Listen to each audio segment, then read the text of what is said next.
Yeah, not for Kimchi, I didn't want to be. It's not very sort of remote.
Evening, everyone. I'll call the Governance and Priorities Committee meeting of Peace River to order September 4th at 5 p.m.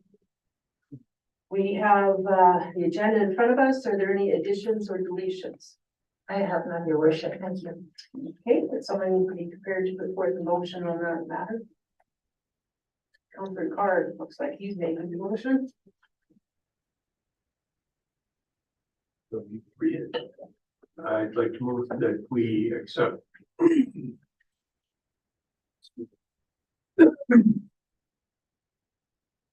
agenda as presented. Thank you. All those in favor of that motion? It is carried. Okay, we have the minutes of the November 6th Governance and Priorities Committee meeting. You've had a chance to review them. Are there any edits that someone has come across? I'm going to be prepared to put forth a motion on that matter. Councilor or Deputy Mayor Shannon.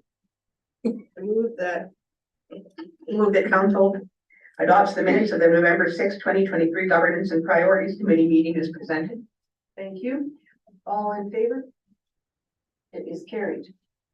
Okay, now we get comments from the public. You're not commenting, you're presenting, right? Okay, presentations. We have a list of 7 presentations tonight with the council grants to organizations or under that policy. So when it's your turn, we'll just call you forward, and if you can come and sit at the desk, turn on the microphone, just let it be read and read your name and organization into the record, and then do your presentation. So first up, we have the Underground Music Society. The first one, at least now I'm prepared.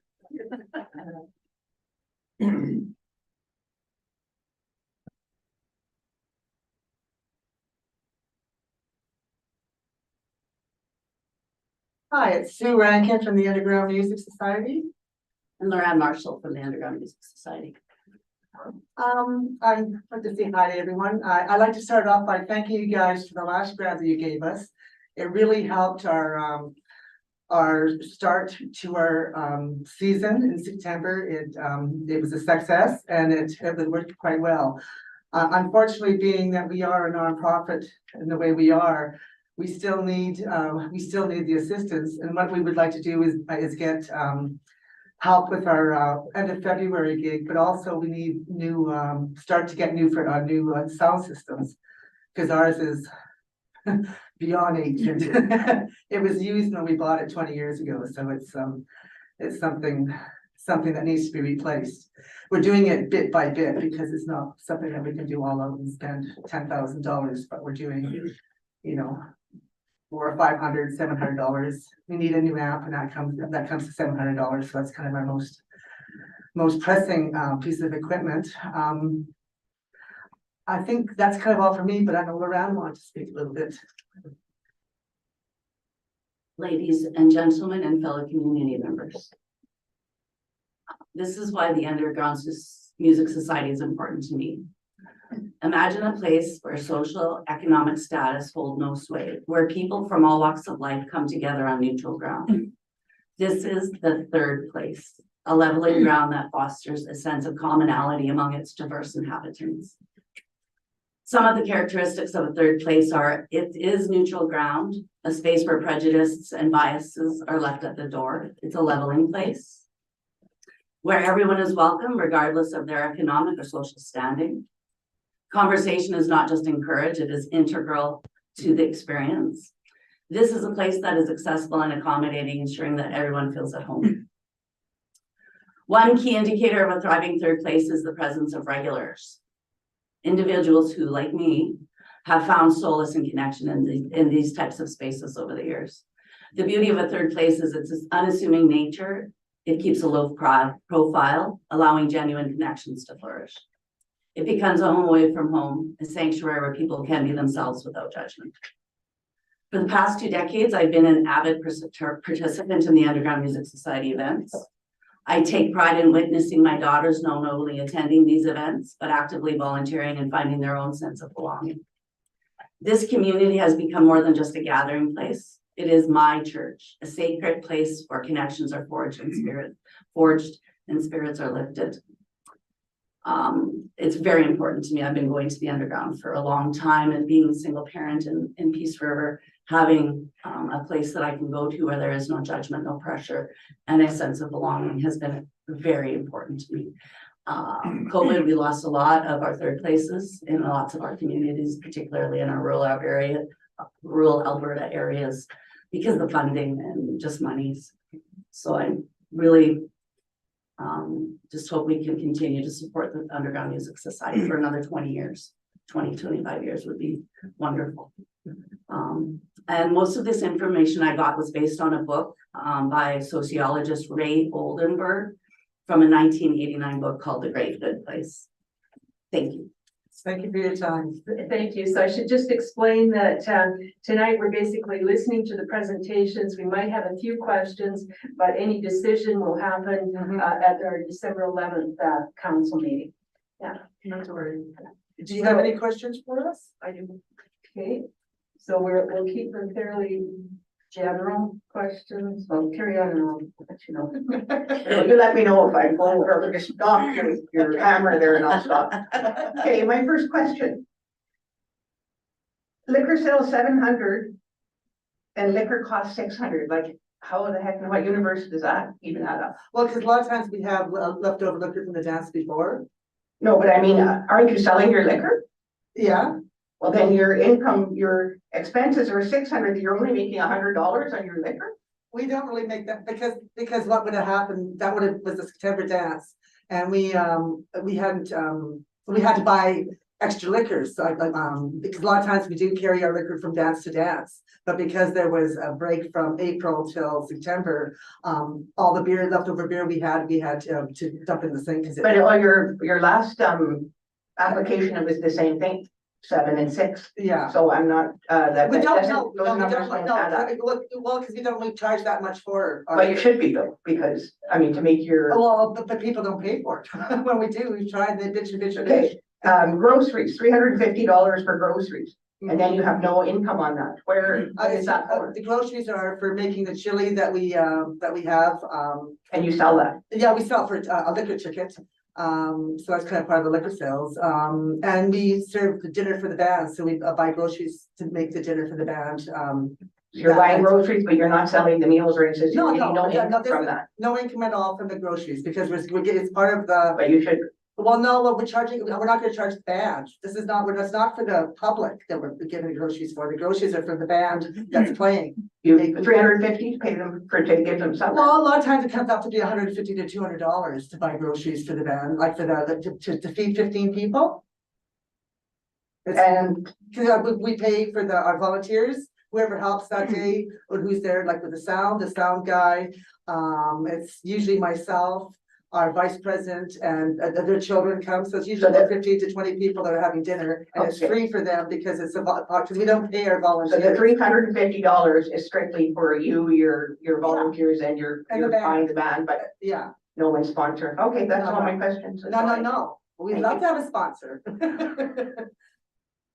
Yes, so Councillor Ford? Yeah, I'm just gonna tune into kind of the same question, but just gonna delve into it a little bit more. So the liquor sales are 700, the expenses are 600, and you said the groceries are 350, You know, it's, which is part of the liquor sale tickets when you're doing chili. but probably only be maybe what, 20 tickets, 15 tickets, if that, maybe 10 tickets. It all depends on, it's just like one crock pot full of chili. What's a liquor ticket worth? $5. Okay. And then maybe be like, I mean, we do record it, but we just put it in with liquor because it's not very much, because it's not like, it's like a crock pot full, so I mean. For 350, well. Well, Some chili. Okay, well, and there's other things besides the chili. I mean, it's so, pop, it goes in there, like all the Mix. non-liquor, all the mixes goes, is part of that. That's about $100 to $150. I got all that all goes into the food part, because, you know. so essentially you're hoping for 80 people to attend. It's February 24th. Yeah. Okay. Okay, councillors, Any questions? yeah. So you're asked, if I just look at the difference in income and expenses, is the ask that difference? I don't know. I don't have those numbers. We actually didn't have to Or, state and ask the last time, right? So It- we hadn't really discussed it, but yeah, the difference would be great. It's about $1,000, I think. yeah, so maybe I should rephrase that. I was looking at total income of 2,500, anticipated total expenses 3,970, so 1,470 would be that difference if that's. That, yeah, about That's 1,400. what you're intending. Yeah, okay. Okay, well, thank you for that, and admin will get back to you after our Yes. decision, probably next week sometime. No worries. Thank you very much. Have a Thank good- you. Okay, our next presentation would be the Wahoos Winter Swim Club. Rachel Van Hamlin, perhaps?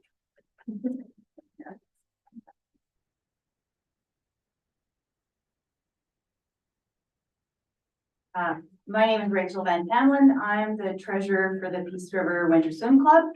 We are a club that operates from October to April for kids ages 6 to 18, and we have over 50 kids a year. What we're requesting is essentially a grant equal to the cost of renting the pool for our annual swim meet that we hold. Generally speaking, we bring in about 80 families from outside of the area, places like Fort St. John, Grand Prairie, Yellowknife, Grand Cache, that come to our swim meet. And usually the cost of the pool is usually about kind of $1,300 to $1,500, and that's about what we need to break even once we have the fees from the clubs that come to swim. So that's what we're requesting, is a grant equal to the cost of renting the pool.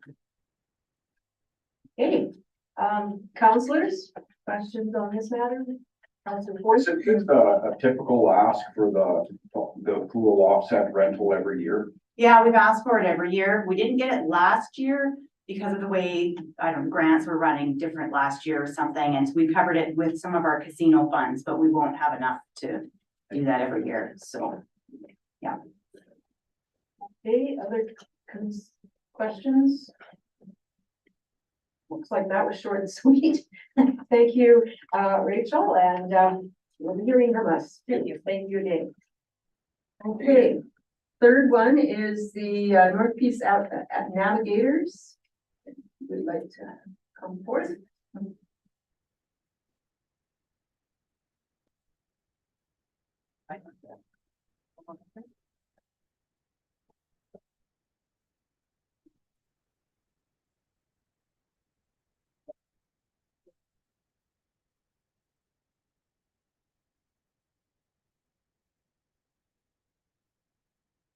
That might be.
Oh, there we go.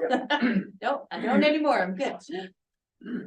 This bottom, That's, yeah, that's our actual okay, application. don't worry about that one, because they have that one already. This one here.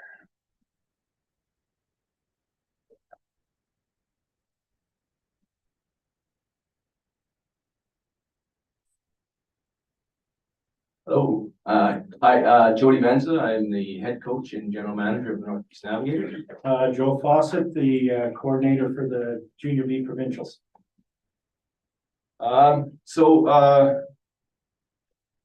We submitted our grant application to cover a portion of expenses for our hosting the 2024 Junior B Provincial Championships here in April.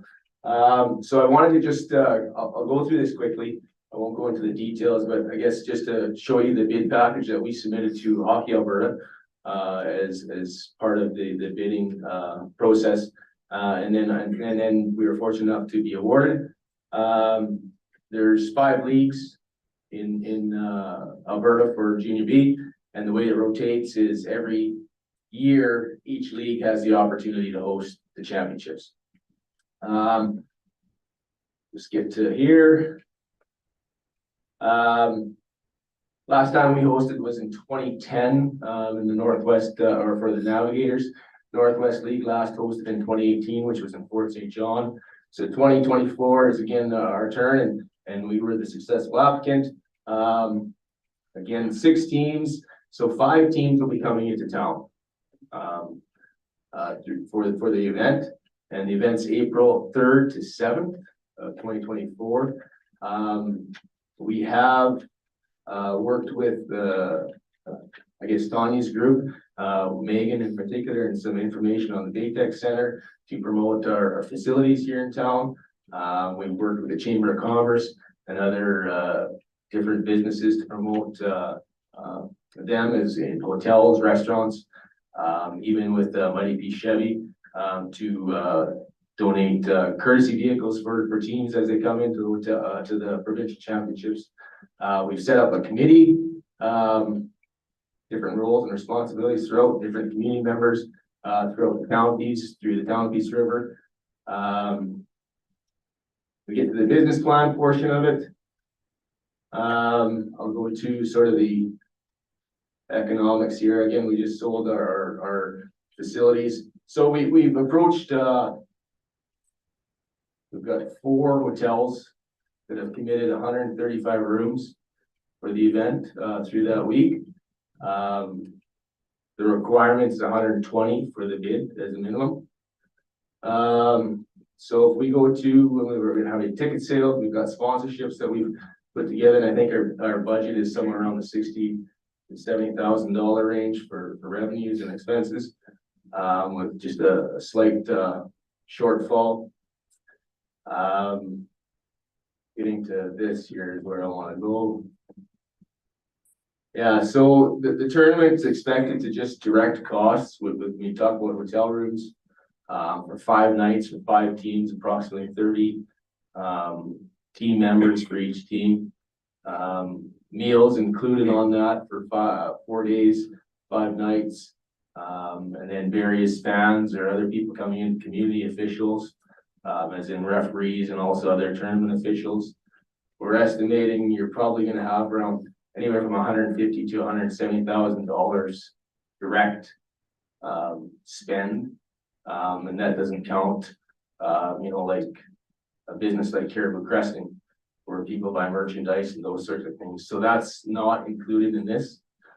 So there will be some indirect revenue generation as well from local businesses. We are planning different things for the event to bring people to the facility, in addition to just the hockey. And those details aren't finalized yet, whether we're gonna have like tailgate parties or some sort of sales, or we're also in talks with the Warriors Basketball Association to have a tryout there at the field house, as we've committed to renting the whole facility. So that would bring additional people to town.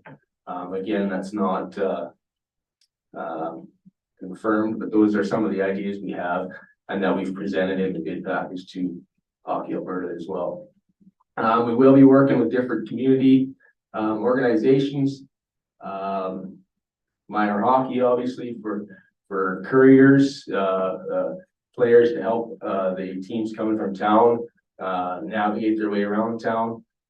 We've also enlisted the Art Hub, the Art Club, for helping with Player of the Game awards, so promoting local artists with gifts for 28, I guess, players for the 14 games that will be played. So we're working on those details.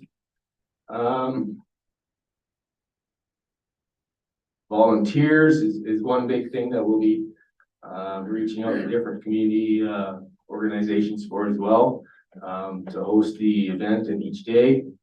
And then one of the big expenses that we have for the tournament is the live streaming, and I believe that's what we asked for the grant money for. So HN Live is a premier hockey streaming service. The opportunity to use HN Live is it's a professional production. There is opportunities there for us to generate some revenue on pay-per-view. So as subscribers from out of town, say, view the games, it's a $15 cost or something like that to buy the game, and then we get a portion of that revenue after their expenses are paid. There is opportunity to sell advertising, sort of in between periods for commercials, also to highlight our local sponsors as well. Some increased exposure for them. Yeah, we anticipate 150 or so athletes and people coming into town directly, plus any fans that follow their teams. And if things continue the way they are, our neighbors to the north of us, Lacrete, are leading the league. So if they do come out on top, then we will have a major influx of people coming to town for that week.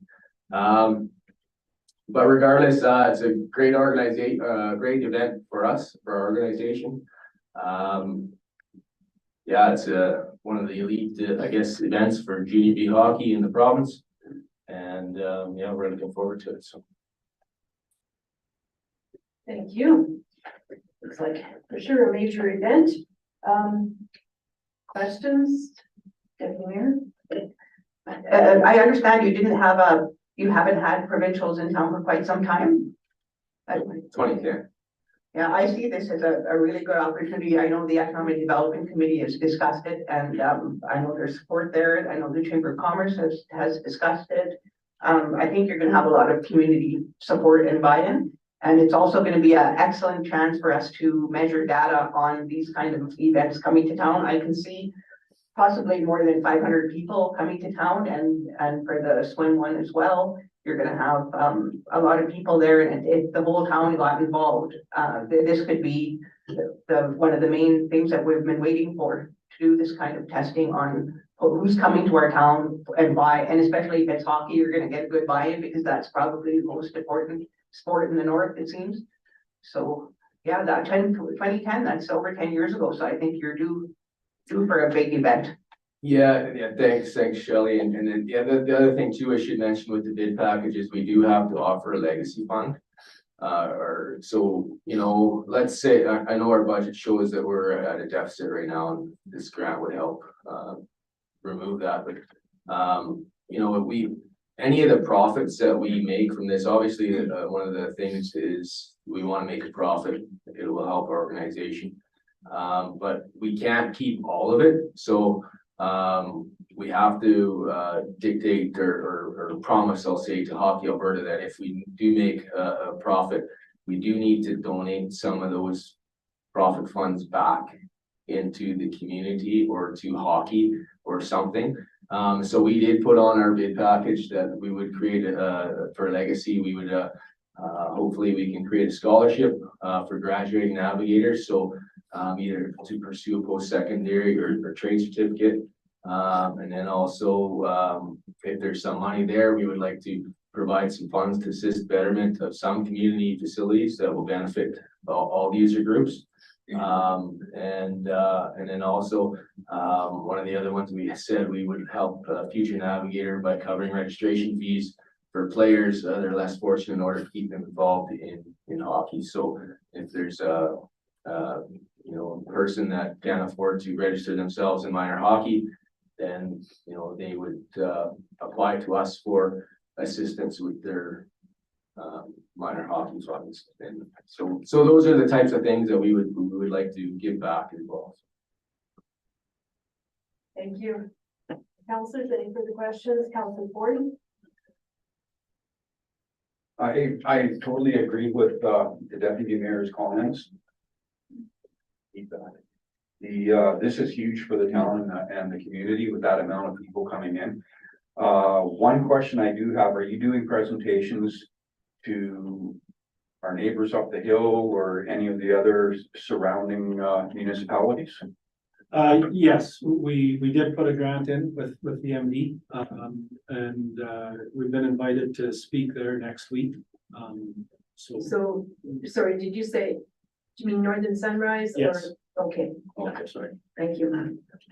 And my only other, I remember being involved in the 2010 provincials, and it was huge, just from my recollection. My only request would be, could we have a copy of your presentation or your slide deck? Yep, not a problem. Thank you.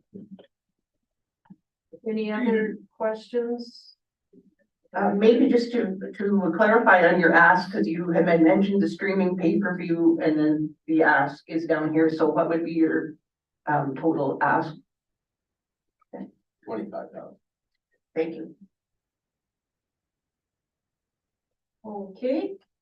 Well, thanks again, and looking forward to the event, and we'll get back to you after next week, probably. Thank you very Great, much. thank you. Thank you.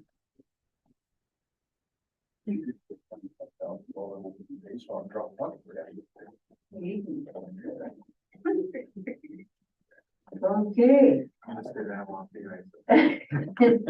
Okay, next we have the Peace Regional Dance Society.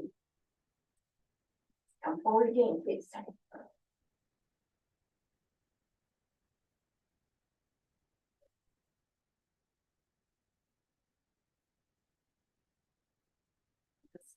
You see Wanda wants me to. I'm gonna admit it. Destroy him. Yeah. I did. You did? Yeah.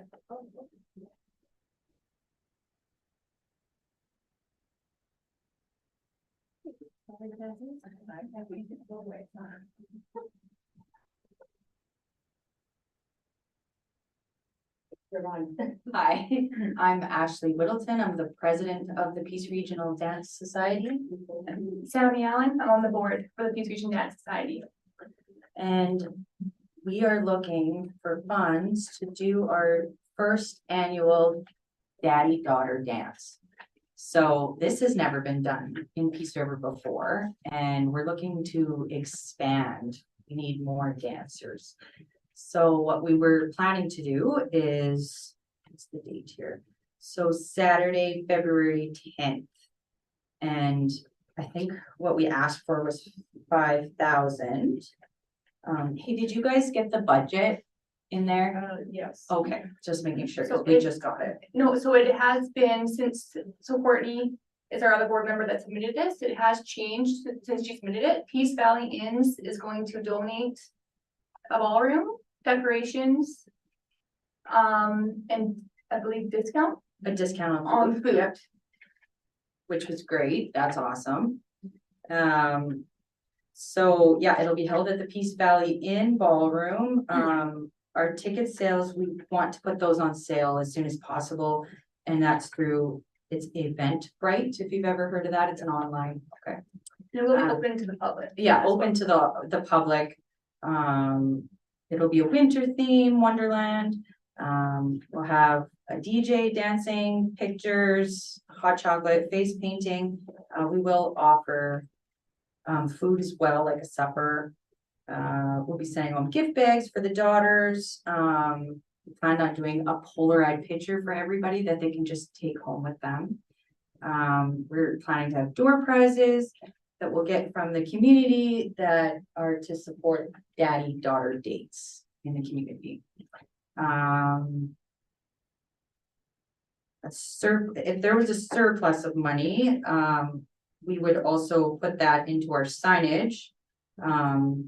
We just recently moved this year, so we're a little low on funds, and our next casino isn't until the third quarter.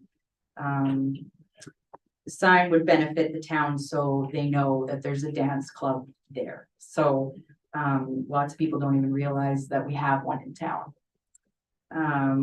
Or you'd also put it back into our dance festival, which we hold every year, which brings multiple other communities here to dance. So we have Manning, we have High Level, sometimes Grand Prairie, smaller groups in Grand Prairie come up.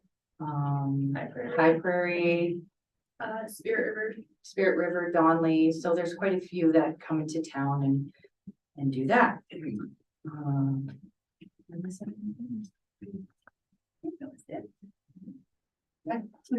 So, with the donation from Peace Valley Inns for the ballroom, does that mean the venue cost goes to zero or? I believe. so. Yeah, the venue cost would be zero besides the food, I guess, but they're gonna give us a discount on the food as well. It looks like it's estimated 40 adults, 60 kids, 15 per person. For kids, 28 per person. 28 per person for adults. So under your expenses, you could take off at least the $1,500 then. And the decorations. Some of the decorations we still have to put up, but they'll provide us with like the linens. The linens and stuff, but she wants to create a whole, like a winter wonderland theme, so she wants to add in some winter wonderland decorations just to, Make it look. yeah, improve the atmosphere. Okay, so the ask itself, it still is 5,000, or does that change with your new budget? No, we're still asking for the 5,000. I mean, it can be put into our festival as well, which also brings tons of people to the town. So, I mean, with us not having our casino, we also did have a COVID fund that we took out that we will be paying back in January. We have the funds, but it's tight. Yeah. Councilors, question? Councilor Ford? How many participants did you say you're expecting? Well, it says 40 adults and 60 kids. I don't know if she's cooking too. 100 tickets sold to, oh, okay, so she has 100 tickets sold or 200 tickets sold here for how much the revenue would be here, potential profit, I guess. Okay. Other questions? Wow, another exciting event and a first time event too, by the sounds of it. So, hope it all goes well and we'll be hearing back, next week or a bit. Thank you very much. Thank you.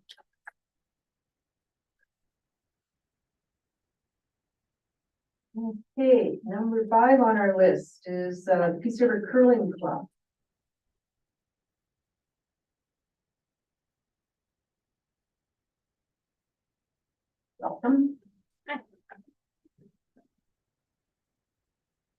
Okay, I'm Charlene Switchnuck. I'm on the board of directors. I'm Kate Blakely. I'm the treasurer for the Peace River Curling Club. So what we're asking for, we asked for funds of $4,700 to go towards the club championship for the men's and the women's on March 8th to 10th. We've actually competed in it the last 2 years. It can get teams from all over the province, but not necessarily just the north. There was a team from Rocky Mountain House last year, so it's an open invitation all over Alberta. Last year there's 5 ladies teams. Men's was not hosted at the same time, so if you get 5 teams of each with players and a coach, you're looking about 50 people, potentially more depending on who all registers. So the income from that would be definitely hotels. We haven't talked to anybody directly, but I'm sure we could work with Benji from the PBI and probably do some sort of deal for rooms for that. The funding would go towards a photo backdrop, snacks, potentially a lunch provided for the curlers. Sometimes there's not a lot of time between draws, so it's nice to give a lunch. Supper, obviously, Border Barrel, Mr. Mike's, PBI, local businesses in town. We also need to provide an umpire because it's a Curling Alberta competition. We don't have anybody trained currently. So we would have to have an umpire at the facility the whole time. Depending on the teams, you may need more than one. We don't have that information yet until we know the registration numbers. We also would like to provide some sort of gift bag with information on what to do in town, where to go, hotel stays. And, you know, we could send an email to participants beforehand to let them know and then provide them with a bag as well with any promotional items for the town. And then also the bar staff and the cleaning fee. Right now, it's all on a volunteer basis because we don't have the funds to pay for bartending. So any rentals, lawn spiels, anything going on, we just don't have the funds. It's definitely been tight over the last few years. I don't know what else there is. Yeah, like, if anybody has any questions, this is the first time that the club championship qualifier would be in Peace River. Normally it's in Grand Prairie, and when we attended, we asked how we could get this event, because we're like, why has it never been here before? Apparently all you have to do is ask. And yeah, so they're like, oh, well, Grand Prairie is so busy, sometimes they have a hard time scheduling it there. So yeah, it was in Slave Lake last year, and then yeah, so they gave it to us this year. So all we have to do is ask. They do provide us with $900 to cover the ice rental for the 3 days. Curling Alberta basically plans the event, but we wanted to make it more accommodating because a lot of these teams have never been to Peace River before. We'll get teams from Grand Prairie for sure. We also wanted to encourage Manning and Fairview and stuff to come here because now the qualifier is closer and easier, and like it's intimidating for club teams to go to Grand Prairie. But it's actually really fun, and it's for club level only. So there's not professionals. It's just your like casual beer league type players get to compete to go to provincials. So it's a unique event. And it's a for certain thing, you've already got it in a check mark that is. Yeah, we've already received. Yeah. Great. Okay, counselors, Counselor Ford. So with this championship, this is specific to men's teams and ladies teams. There's no mixed. No mix, just men's and ladies for this one. And how many teams on each side would qualify to go to provincials, depending on, would you have 2 from each side or 1 or? 2 from each side. Counselor Deputy Mayor Shan. So how many people do you think this would bring to town? Definitely, if you get 5 teams for both, you get the participants, which is 50. And then if you have significant others or friends, family to come and watch. And obviously that helps with liquor sales, which is the best thing for the curling club. But also Again, more hotels, more food, Right. everything in town. So, Yes, that really does make a difference. Yeah, And good on you guys for just going and asking if you can have it here. I wish we could do that with a lot of other events. Just go and ask if we can have it here and maybe we can because it will bring a lot into town. Yeah. Thank you. Any other questions? Okay, well, thank you, ladies, and best of luck with the event. thank you.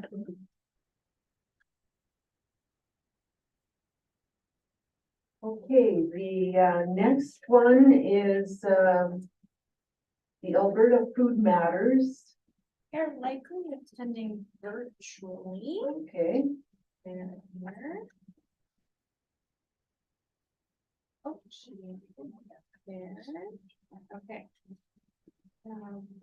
So Wanda, if you can hear us, you're up next.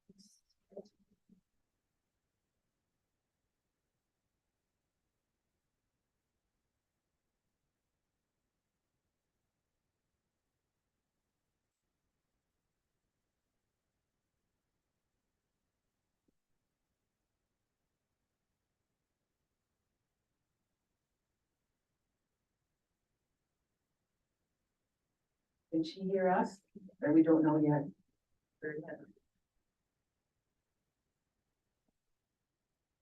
Oh. Yes.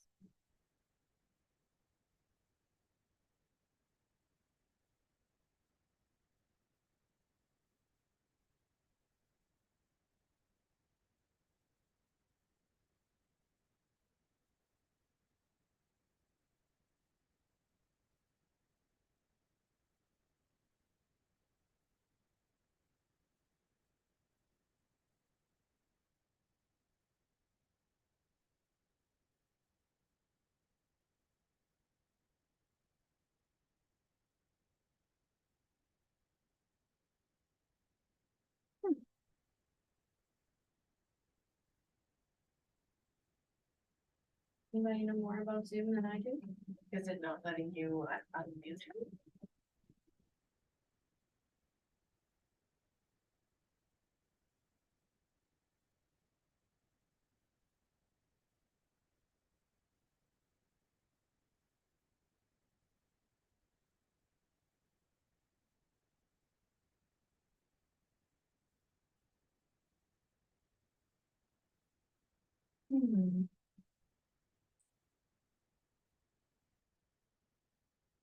Anybody know more about Zoom?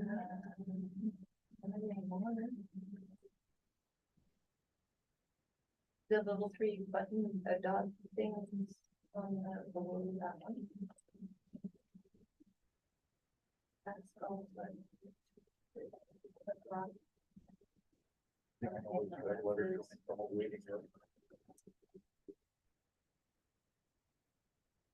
Maybe you can click off the new participants on entry.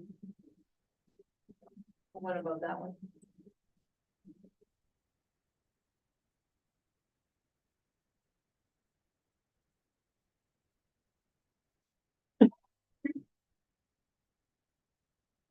Are we still live out in the wide world? Yeah. Okay, wide world, we're waiting for some technology. Well, they're watching Kayla do that.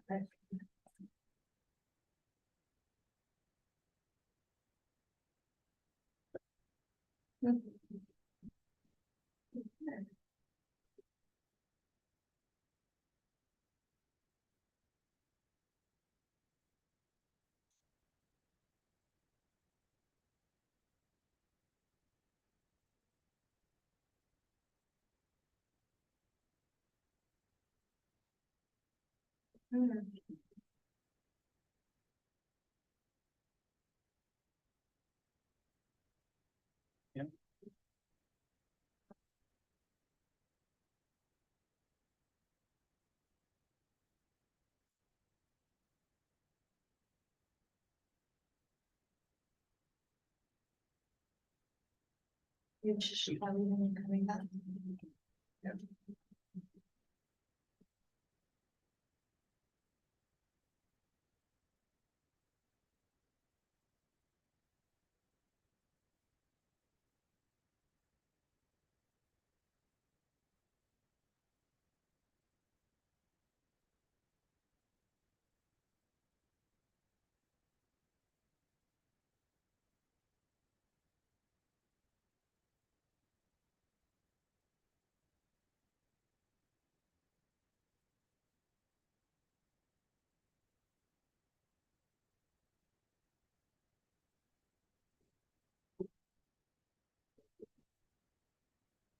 looks promising.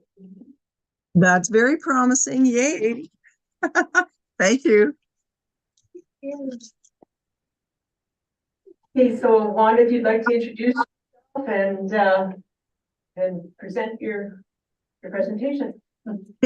So I'm with Alberta Food Matters, and because of the way that you guys organize I had to be with an association. I thought, well, I'll just be with the Alberta Food Matters, but you know that you guys know me. And so what we would like to do is put in a school community orchard, and we would be associated with the community garden that already exists. So in behind the daycare is an existing school garden. We had to move over there when EQV started building their new building. And so we're on town land just east of the daycare. And so what we thought when we saw that the school had built sort of a hill down towards the garden, that would be a perfect place for an orchard, because we could have rain runoff from the daycare, and also the fire department will come and fill our cistern when they're doing their weekly practice. So they fill up. There's a cistern at the other community garden, and there's a cistern at this community garden, and the fire department fills them up, so we don't have to pay for water. And what we're asking for is fruit trees, and within the budget is 18 to 20 fruit trees, depending on how much they cost. And we would need holes dug and mulch, and I would buy 3-year-old to 4-year-old saplings so that they would be fruiting the next year.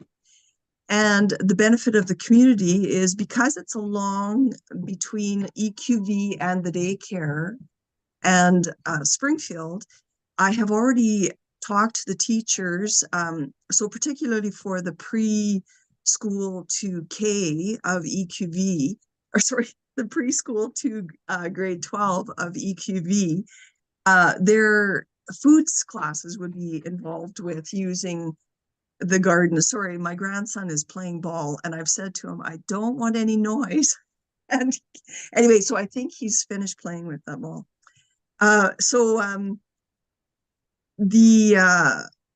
But the other thing that I do is if there's extra produce, then I have taken it over to the women's shelter, which they're very happy to get. And I also use it for Soup Kitchen because I'm involved with them.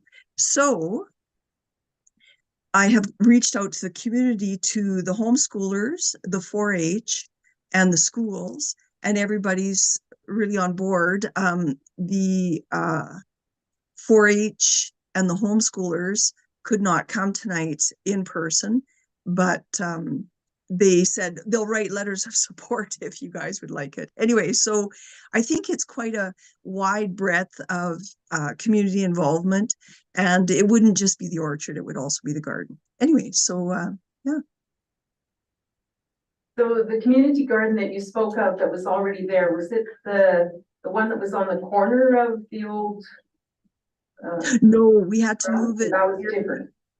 No, the school needed that for their playground, so they took that garden out, and we moved it over in behind the daycare, and just started a new garden there, and it's on town land. Yeah. Okay, and so the ask is 1,500 in kind for the backhoe use, and then 5,000 for other expenses. That essentially, yeah. Okay, yeah. Councillors, questions? Yes, Councillor, getting here. I love this idea, Wanda.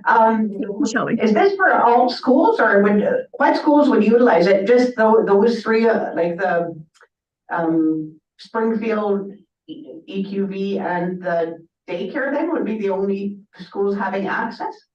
Well, anybody could have access. I know that TA have started doing a gardening, what do you call it, option in the afternoon. They just started that last spring. And so I'm hoping that they keep that gardening option going, so then TA logically could use our fruit trees also. But it is open to anybody that would like to use it. I mean, it's a beautiful location for the two schools and the daycare, but we could accommodate anybody that wanted to use it for for the schools, for their foods classes. And really, Glenmary is still just across the field, the Baytex Arena field from the orchard potentially. And they don't have a garden or fruit trees, or they do have fruit trees around their school. Anyway, yes. Wanda, you mentioned something about a fence. The fence would have to be constructed or not? Well, what I've got is a deer fence. So the deer do not like fishing line. And so if you string a couple of strands of fishing line, they can't see it, but they feel it. And it works like a darn for them when they come up against that fishing line. It frightens them and they just don't go through it. So if I just flag it for the kids so that they can see where the fishing line is. But the deer, yeah, instead of building like thousands of dollars in chain link, this fishing line fence should work well. Okay, thanks. Councilors, other questions? You wanted to wrap that fishing line around the whole town while you're doing that, Wanda? You'd appreciate that very much. But that was my question, is if we buy all these trees, are the deer gonna just chow down? But that's great. Good Right. news. Yes. Okay, Well, and councilors, any other hopefully, questions? Oh, sorry. Yeah, go ahead. Oh, well, I was just going to say, hopefully, because this is coming from Adele Boucher and this other fellow that gardens out in the country, that they say once the deer realize that there's this fishing line fence, they just kind of avoid the area, so that even if after a while you don't have that fishing line there, that they just stop coming because they've been frightened off. But I think I'm not going to take a chance. The fishing line will just stay up. Okay. Deputy Mayor? I just have one more question. So you didn't actually get quotes on how much these saplings would be, these 3-year-olds, correct? What I did was I went on to West Coast Seeds and Canadian Tire just to see what is the cost of and they were pretty much the same. So either way, I could go to Canadian Tire and not pay shipping, or I could go to West Coast Seeds and pay shipping. So I would imagine I will just go to Canadian Tire, and I'm sure Home Hardware or any of the local greenhouses would probably have a similar cost. Thank you. Okay, well, thank you. And we'll be discussing this and making some decisions, hopefully next council meeting on December 11th, and get back to you after that. Awesome. Thank you. Thanks very much. Thank you. Good evening. See ya. Night. Okay, the 7th one, we have the 124 RCA Squadron Sponsoring Association. We don't have anyone in attendance. Okay, so we've looked at the documentation presented. Does anybody have any questions on the documents at this point?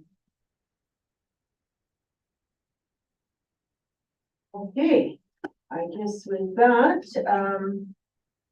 we don't usually have a motion to accept presentations, so we'll be looking forward to more discussion next week.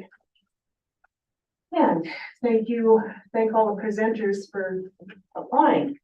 The next matter we have is review of bylaws and policies, and this would be the taxi pass program policy, proposed changes with Director Bell.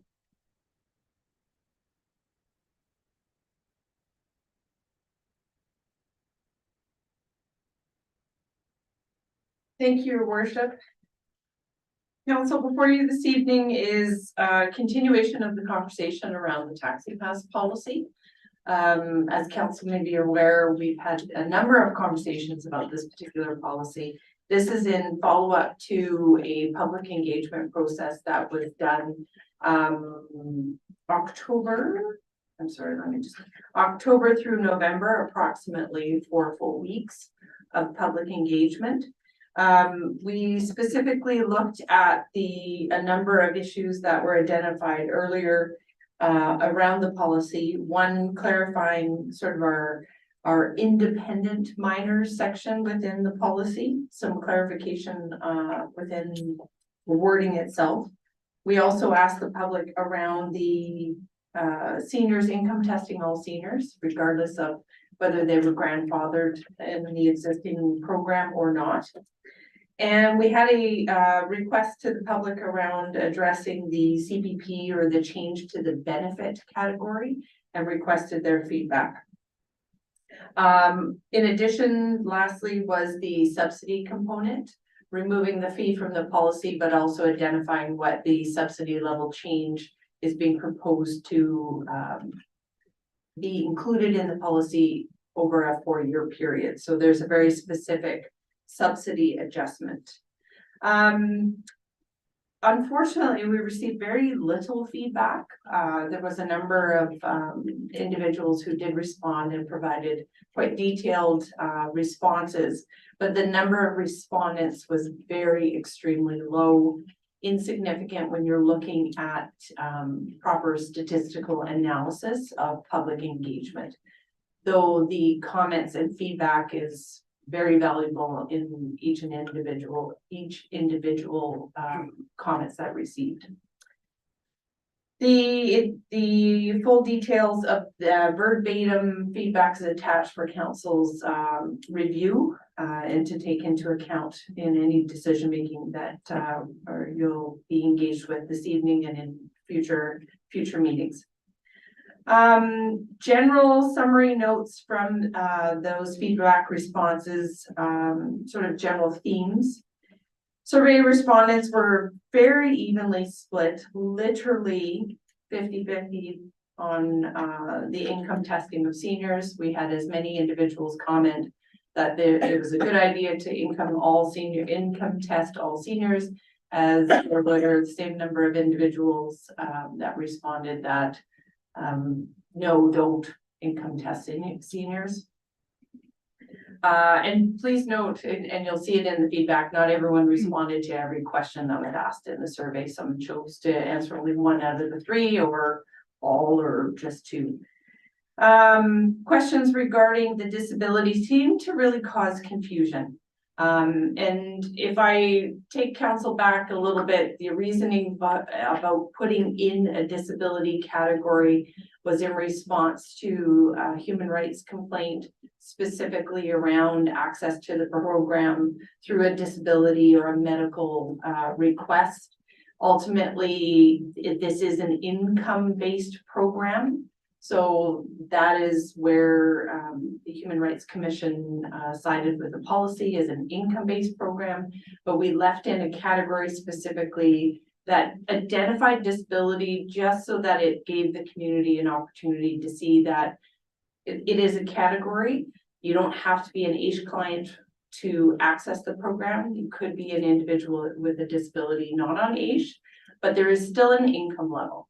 But what we have found is nobody has really applied under that particular category because the income level is quite low as it is for the individual income category itself or eligibility. So we're in a bit of a quandary of what to do with this particular category. The proposal was to use CPP disability as a threshold, as we've used other provincial programs as a threshold. This is a federal program. But we could potentially cause ourselves more confusion by adding another differing eligibility level within the program. And I'll get into that a little bit further on. Also, the feedback included the proposed subsidy change, and it was very clear the majority of respondents was not in favor of any adjustment to the subsidy, citing quite often income levels of individuals they're struggling as is, and changing subsidy level puts more pressure financially on existing clients or any future client. There was quite additional feedback about the program itself. If council has read the feedback, there's requests, comments about the program. Is there other ways and methods of providing this service? Transits were indicated. There's lots of feedback within those individual responses, and I encourage council to ensure that you review them all thoroughly. We do need to make an acknowledgement that we know the income thresholds are low. That they were low right from the beginning of the inception of the program when the enhanced tax pass program was developed in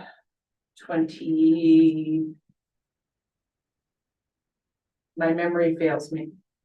2018 or 2012, sorry, is when the enhanced version of the tax pass program was adopted, where we included individual and family income levels as a new category.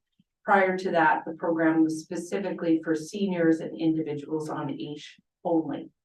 So that's when the program changed after the transit program concluded, and council at the time chose to add an enhanced version of the tax pass program. There are a number of proposed additional new changes since the public engagement. These two are very specific. One is more administrative around referral, and one category or one section that we're proposing for adjustment is specific to a service agency, and that's our local hospital. The hospital has been allowed to access the program. It's within the policy, but we're noticing a significant uptake of the hospital's use of the program, averaging 10 to 15 booklets a month most recently, and ever climbing.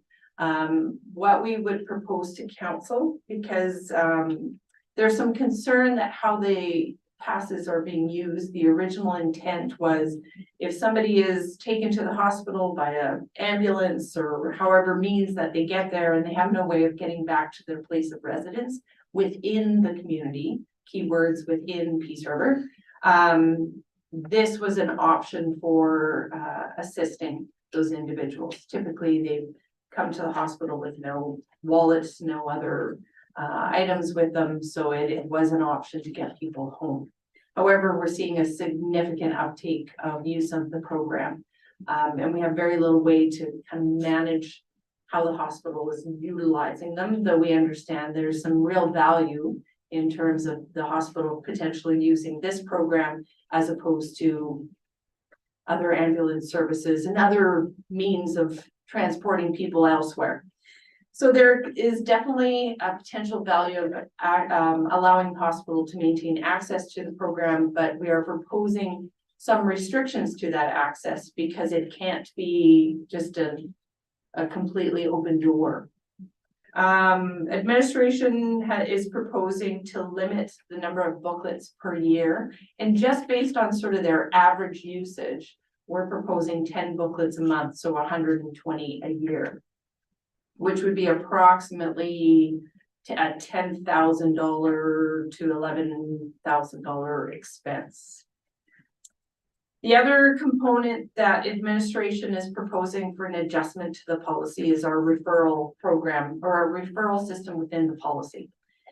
The intent of the referral process was to assist clients if they needed, they didn't have proof of residency, for example, or they didn't have proof of income.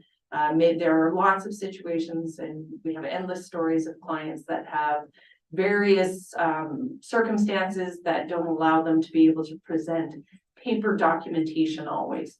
So a referral program was in some ways, a good opportunity for the individual to be able to use a support service or a social agency that they're connected with as a referral to assist them to get into the program. And in turn, it helped us to verify the individual's income levels or residency or whatever the specific referral was in regards to. However, what we're finding is the referral portion of our process is not necessarily working the way it was intended. So we'll receive a referral form from an agency for a client, but there's no other information. So there's no proof of residency, there's no reason for the referral. When our administrator then does a follow-up with the client to gain a little bit more information, which is all part of the process of access to the program, very typically the client doesn't realize there's a full application process that actually still needs to occur. We need proof of residency, we need verification of income level. And there are a myriad of ways that our administrator works with each individual client to help them out as much as possible to gain access to the program and success of that application. Small example, recent applicant did not have proof of residency. She came up with 2 or 3 different ways and helped the client find a way to provide that proof, and they were able to do it. She gave the client all sorts of different ideas of what that proof of residency could look like. You're staying with a family friend, you have a note from a landlord, you have a copy of your lease agreement. There are endless ways that we ensure that clients can be as successful as we possibly can. Where there's a line is on the income. If your income level is beyond the scope of this program, that's unfortunately where there's definitely a line. So this referral process actually has ended up causing a lot of frustration with clients because there's an impression left when an agency provides that referral form, that's it. You know, that's the process, and it really isn't. That was to be a backup document to the original application. What we're proposing is maintaining referrals, one, in reference to those specific agencies such as the Women's Shelter and Out of the Cold, who are their clientele. They come and go, they don't necessarily have proof of residency. We're allowing those referral programs to processes to stay in place because there's good reasons to have those in place. And in such, we will also use referrals if we need them, but administratively, not coming from the agencies. It would be more our administrator helping the client work with an agency to potentially offer a referral as a way, another mechanism to verify whether it's residency or income level. As noted within the report, the Community Services Board has been integral in a lot of the conversations that we've had around this policy, and all of these potential changes have been discussed with the board, and they've provided their support and recommendation to council to support the proposal. On a complete side note, that's the policy portion of the report. Maybe I should stop there and see if anyone has any questions before I move on to part B and C, I guess, of the request for direction. Excuse me. Certainly doesn't get any simpler. No, it is not a simple program. So you're asking us at this time, like about the scene, some of the questions that are in the request at the end, is that what you would like us to address? Or? Yes, in terms of the policy itself, the first 5 questions are related to the policy and the policy adjustments. And then the next piece is a request to council of some direction on budget, which would help administration with some of our planning aspects to that. Okay, well, let's give this a try. Income testing of all seniors. So essentially that means the income is the income, and yes or no from that basis. Right. Any thoughts, councillors? I would, given the data and my own inclination and experience with NPHF, that income testing is a valuable thing. It should stay. Councillor Deputy Mayor? I would agree with that. Councillor Ford, Good. Councillor Carn. Yep, I agree. Okay, we seem to have a sort of a consensus right now that income testing for all seniors would be, the basis of that section of the program. Do you have any thoughts we should think about that way? No, I think it's consistent and by income testing all seniors regardless of the legacy clause. So everyone, January 1, 2024 would be income tested. Yeah, May 1st, I think. May 1st. Yes, whenever our annual renewal is, grandfather. usually is after our income tax process, yes. Okay. So it provides consistency across the policy, which I think is becoming more and more important as this program evolves.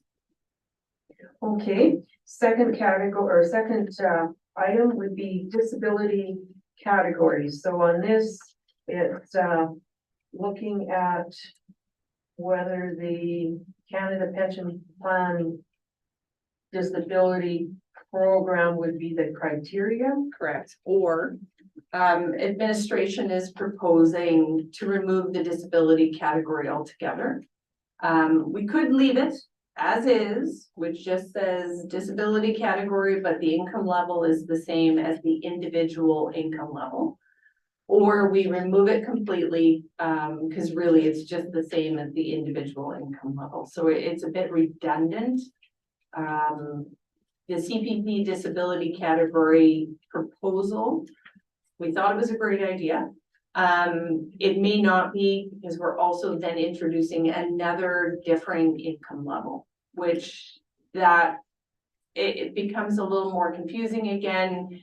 And we are making the complexity of the program just keeps growing, which can become a larger problem. So then the question is to keep some sort of disability criteria or no disability criteria, strictly income. That is the question. Councilor Carr, what are your thoughts? I think it should all be based on income. It's an income-based, losing the word, but you know what I mean? Yes. I don't know why, and this is a question. Why do we have different minimums for different categories? Why do we not just set a One level. $20,000? It can make more than that. You're excluded, Yeah. like just for simplicity, would Yeah. that not make it easier? And we absolutely could, because that did come out of some of the feedback from our public engagement.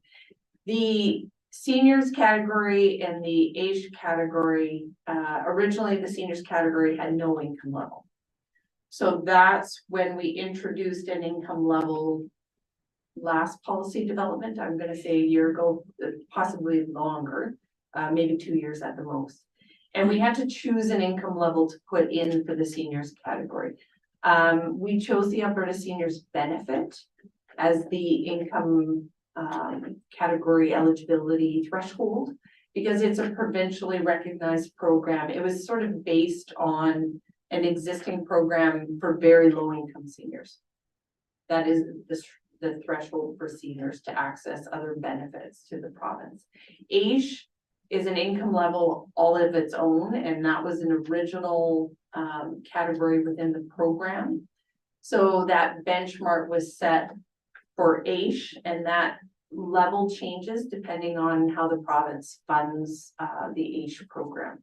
We could have in theory probably taken the AISH benchmark and worked backwards from there, but that's not the logic wasn't that at the time. The logic was to utilize some other provincial levels through programs for each of the different categories, specifically the seniors and AISH on its own. The income level, the 15,000 at the time of 2012, was a number that was a comfort number at the time. Council seemed to choose that particular number, and that's where it stayed. And increasing it is where we're running into any sort of if we increase that 15,000 to a more provincially, as noted by a letter that we received, it's not low, it's extremely low income for individuals. To bring it up higher to is the core needs threshold is what North Peace Housing utilizes as an eligibility criteria for access to supportive housing. You would see an intake in a couple of hundred different individuals or families accessing an increase of a couple of hundred at least. So we know the program would open up to a larger number of individuals in the community, and budget wise, that's not sustainable at this particular point. Yeah. But could we not offset that by changing the percentage of what they Yes. pay? You could, we're not there yet. I think ultimately, and I do mention within the budget component, we're hoping to get to that. We did have a chart that we presented to a previous council specifically around this particular issue. Excuse me. So for example, we had a differentiating subsidy level as your income as scale, an income scale, and as your income went up, then less passes were available to you. The cost of that was significant. The increase and the change of the program was substantial. Once we can adjust the subsidy levels of the program as it sits, you can start adding in additional categories and adding more scale. There's more opportunities as we change that subsidy level from 85% to even 65 to 60. But right now, and making any adjustments, because we're only seeing the program use increase, changing the income levels would also, you would see a substantial increase in users. So you're saying that we would be adding more categories. Should we not be looking, and this is very simplistic and I'm trying to understand, but should we not be trying to simplify it rather than adding more categories? Yeah, and sorry, more categories is not necessarily what I meant, but more income levels. So you could have, let's say an individual with income levels 15,000 and below, they would get full 60 tickets a month. If you had an income level from 15,000 to 25,000, maybe you only get 40 tickets a month. So we can create a scale and then a change of the level of access or number of tickets that income category or income level would receive.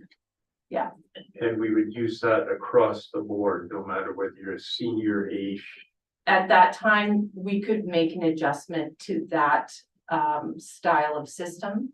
So transit programs in larger centers have income-based programs where they have access to certain levels of subsidy based on their income level. So we could absolutely do that. But right now with the subsidy level so high at 85%, it too soon to be 80%. It's too financially, it's very restrictive to make those adjustments. But we can absolutely start phasing something like that in. Once we get subsidy levels to a certain point, I'll have to do more of the playing with the math to see what that would look like and where the spot is or the moment that we can make that adjustment. I have a chart and a financial plan that we had done quite a few number of years ago when we were looking at that very idea of could we create a different scale system for income levels. And then at some point, there's a ceiling of which there's no access to the program, whatever that looks like. How many clients are there at present? Over 200. I don't have the exact stats with me this evening, but it was the last time I believe it was presented in a council report. It was approximately 220 or 240 clients. So increasing the income levels, you said essentially if 100 more join, that would be a significant increase. Absolutely. We've looked at the stats, using certain criteria or thresholds from CRA or Stats Canada, low income, it's called the LICO. It was over 600 individuals in the community that were sort of below that 45,000 range. So we've used that general, and please don't quote me on those exact numbers because this is going based on memory. So that wouldn't be fully accurate. But we're looking at a 500 to 600 population that potentially would access the program if you're looking at a $50,000 income level. Thank you. Councillor Carr, that's it for now. Councillor Ford. Mine's more of a question and a bit of a concern. But I think a couple of weeks ago, I think I might have talked about this in close. I don't want to get too deep into it because my memory's not the greatest, but we had a concern that came in from a user. I think it was from up on the West Hill. So are we with HR concerns or with that item number 2 with the disability category, with making changes or removing, are we going to get more of those concerns, or do you think these changes will eliminate that? I don't think they'll impact it, because it's an income-based program. That's what I thought. Yeah, and all of our decision-making and the conversations that we're having related to the policy and the program itself is ensuring that we stay true to that it is an income-based program. Yeah. Okay, over on this side, Councillor Scammerman. What we run into for sure with increasing the income threshold, because I don't know how many standard deviations away we are from the mean, taking that small, so if we move the income up 10%, we're gonna take a big jump in the number of people that are eligible, like it's not linear at all, right? No, I would, yes. So we have to be really careful about how to inch that up. We talked, I brought this up at the community services board meeting. I don't know if you had a chance to kind of knock it around with anybody else. With the hospital buying the tickets at the subsidized rate, like I can see the hospital not wanting to hand out money for a cab, but wanting to hand out a voucher for a cab that you can only use for the cab. However, I don't see the logic, and I mentioned this to you earlier, I don't see the logic in us subsidizing another government agency with taxpayer money. Why can the hospital perhaps just pay regular price for what the tickets would be and then give out regular price tickets, but at least they're giving out tickets that can only be used for a cab? Is that, I know we're trying to cut down on the administrative burden for our individual that's carrying out the program. Is it possible that the hospital can just be unrestricted and pay regular rate? I can see like the women's shelter and some of these other nonprofit places, like, yeah, we'll give you we'll give you the discounted rate because you're providing that service at you know, kind of against the current. Yeah. The only cautionary note is, this has been a request from other agencies, so opening it up to one agency, regardless of whom they are, it gets a little difficult to say they're unique and you're not, so consistency. So if we're going to allow an agency to have access to the program, whether they're full cost recovery to the town, then we really should be opening up to anyone. And that would be difficult to contain. We could then have requests from, I don't know, other agencies. Not every other agency would have the funding to be able to do that. But we could.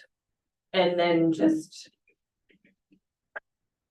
I mean, well, deal with it then. I mean, right? if you write the policy and say it's the hospital, Hospital only, yeah. and we put that in the policy, hospital. Yeah. I mean, that's why we're here to write policy, I suppose. So if we say, well, we want in, it's like, you're on the policy. Yeah. It's kind of like the disability thing, which, yeah, I agree with everybody else's comment on before, get it out of there. Yeah. It's just adding confusion. Oh, I'm disabled, I apply. Well, it's still your income, so. It's still income. So, Linda. Yeah. So So we it- didn't get to the, I'll leave that because you're going down the list. But- So I think I'm done. Before we leave this though, it's not. It's not undoable in terms of, that is not good language. It's possible. Yeah. So if council chooses to ask the hospital for full cost recovery to have access to the program, that is a possibility. That is within your realm of decision making. Now, that, like you say, the case, so we're currently subsidizing the hospital $10,000. So. Yeah. Yeah, so it's not like you're gonna get it all back. They're just not gonna buy as many tickets either. So Correct. you will be, maybe it's 8. So take the number where we think we're gonna land. It's only gonna save us like 1 year of growth and then we're gonna be right back if we don't do something else. So it's. How much are we really solving is the other side to it. Is it worth all that headache for that small difference? I think probably even maybe not by the time you crunch it out. Maybe, the other thing we, excuse me, we had discussed is. Maybe is it worth it in terms of council support of that portion of what's, we know they're also. Needing to deal with at the hospital, we're seeing in other areas of the community. That could be another way that we're assisting. Other agencies with their struggles, with the current situation. In a similar extent to the women's shelter and out of the cold in a way. In a way, Deputy Mayor, any thoughts on disability category? No, I agree that it should be out and make it simple. Okay, so we seem to have a consensus that disability should not be one of the categories, strictly income. So I'm gonna put in a question then. If AISH is a different category on its own, that income is, here's everybody else income and AISH income, you're a different category. That's the way it goes. Yeah. So people, that's your consensus as well, because AISH could be totally combined into the single income philosophy. Instead of having an AISH. Is AISH rather easy to check? Like, I mean, someone that's on AISH, that's a pretty Yes. quick turnaround. It's not like that's difficult to administer, right? Yeah, we have to work with some clients to help them access their information to be able to bring us the verification of it. But definitely it's, once you're on AISH, we definitely, we can verify. So I'm hearing that AISH should stay as a category. What says that? Nod from Mr. Ford. Mr. Carr, what's your thoughts? Deputy Mayor Shannon, what's your thoughts on that? My concern, and I don't know if this is, I don't know if this is true or not, but I understand that some people on AISH make in excess of $30,000 a year. So if that is the case, should they? Be income tested in addition to, it's possible if somebody is on AISH and they're able to work. A fair majority of our clients that we deal with and work with that are on AISH are not working. And so their income level is what they receive from AISH. Quite a large majority of them are. But would it be difficult to income test them whether they are or they are not? Like, should they not fit the same criteria as everybody else? We could add a category potentially, or sorry, no, I need to stop saying add category. Adding more categories, no more categories. We could add an additional criteria to that category. If you're on AISH, we also require your T4 income statement, which then would allow us to verify how much they're actually making if they are working in addition to their AISH income. So what you're saying, or the thought here is AISH is step one, but income test is Yes. step two to actually. Yeah, No, that's- that makes sense. that's a That good covers idea. that concern. I Yeah. think everybody should be income tested to qualify. I mean, it makes the level playing field and probably protects us a little bit from being abused in rare cases. Yeah. Deputy Mayor, you haven't spoken on this one. I agree with that, actually. I think it should be income testing across the board, so it's fair. Yeah. If it's income testing for one and not for Yeah. each, that would not be fair. You know, and it's quite easy to do because the quite a large majority of our clients for the volunteer income tax program that we operate, they're already our clients on the Tax Pass program. So that's a very easy thing to add, and we can verify it already through that program. Okay, so now we're down to restriction of hospital purchases, and we've had a bit of a discussion on this one. I might have talked my way out of it, honestly, by the time we sort of knocked it around, like, but just, no, really. But by the time we looked at the actual dollar benefit and what the difference would be, it's like, you know, and you bring up a good point. It's like, look, we're all eating the cold meal right now of what's going on in town in the hospital. And knowing lots of people that work there that have to administer this situation there, it's not easy for them either. Yeah. You know, and it's kind of nice for us to sit in our, you know, cozy council chair and say, hey, another 8K, awesome. So what are you saying? Are you But saying saying just cap it at the 10 books. That's it. per month? Okay, so that's Proposed. 10 books per month or whatever the number. Yeah. Whatever the record. Deputy Mayor, what's your thoughts on hospital? I'm still thinking on this one. Yeah, it's a tough one. Okay, I'll come back to you. Councilor Ford? I'll agree with, Counselor Scanlon. So you're agreeing to the 10. sort of 10 books a month? Yeah. Okay, Councilor Scott or Carr? Something I brought up when I was on the community service board is someone in emergency had brought to me that, it's being abused along with our ambulance service. And I'm wondering if we could add a condition on the ones handed out in emergency that you have to see a doctor in order to receive them. Since it's our program, can we do that? I know we can't stop them from not doing it, but it allows them a little more control on it. And it may stop people from taking ambulance rides up there 3 times a day, a taxi passes back 3 times a day. Might save the ambulance people money and us money. Yeah, and what we had discussed and around on this particular issue, is we feel like the potential control really is in the hospital's hands. We can ask them to do all sorts of things, whether or not they would, is another. We can't hold them to it. There's no way for us to verify whether they're doing it or not doing it, whatever we put in place for criteria and ask. So we thought a much more,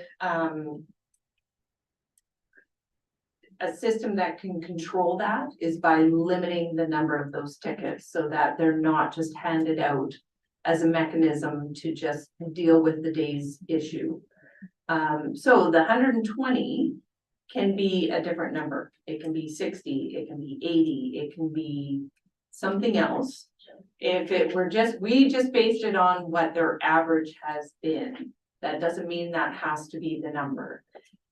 That doesn't necessarily, it's not a 1-to-1 correlation per se.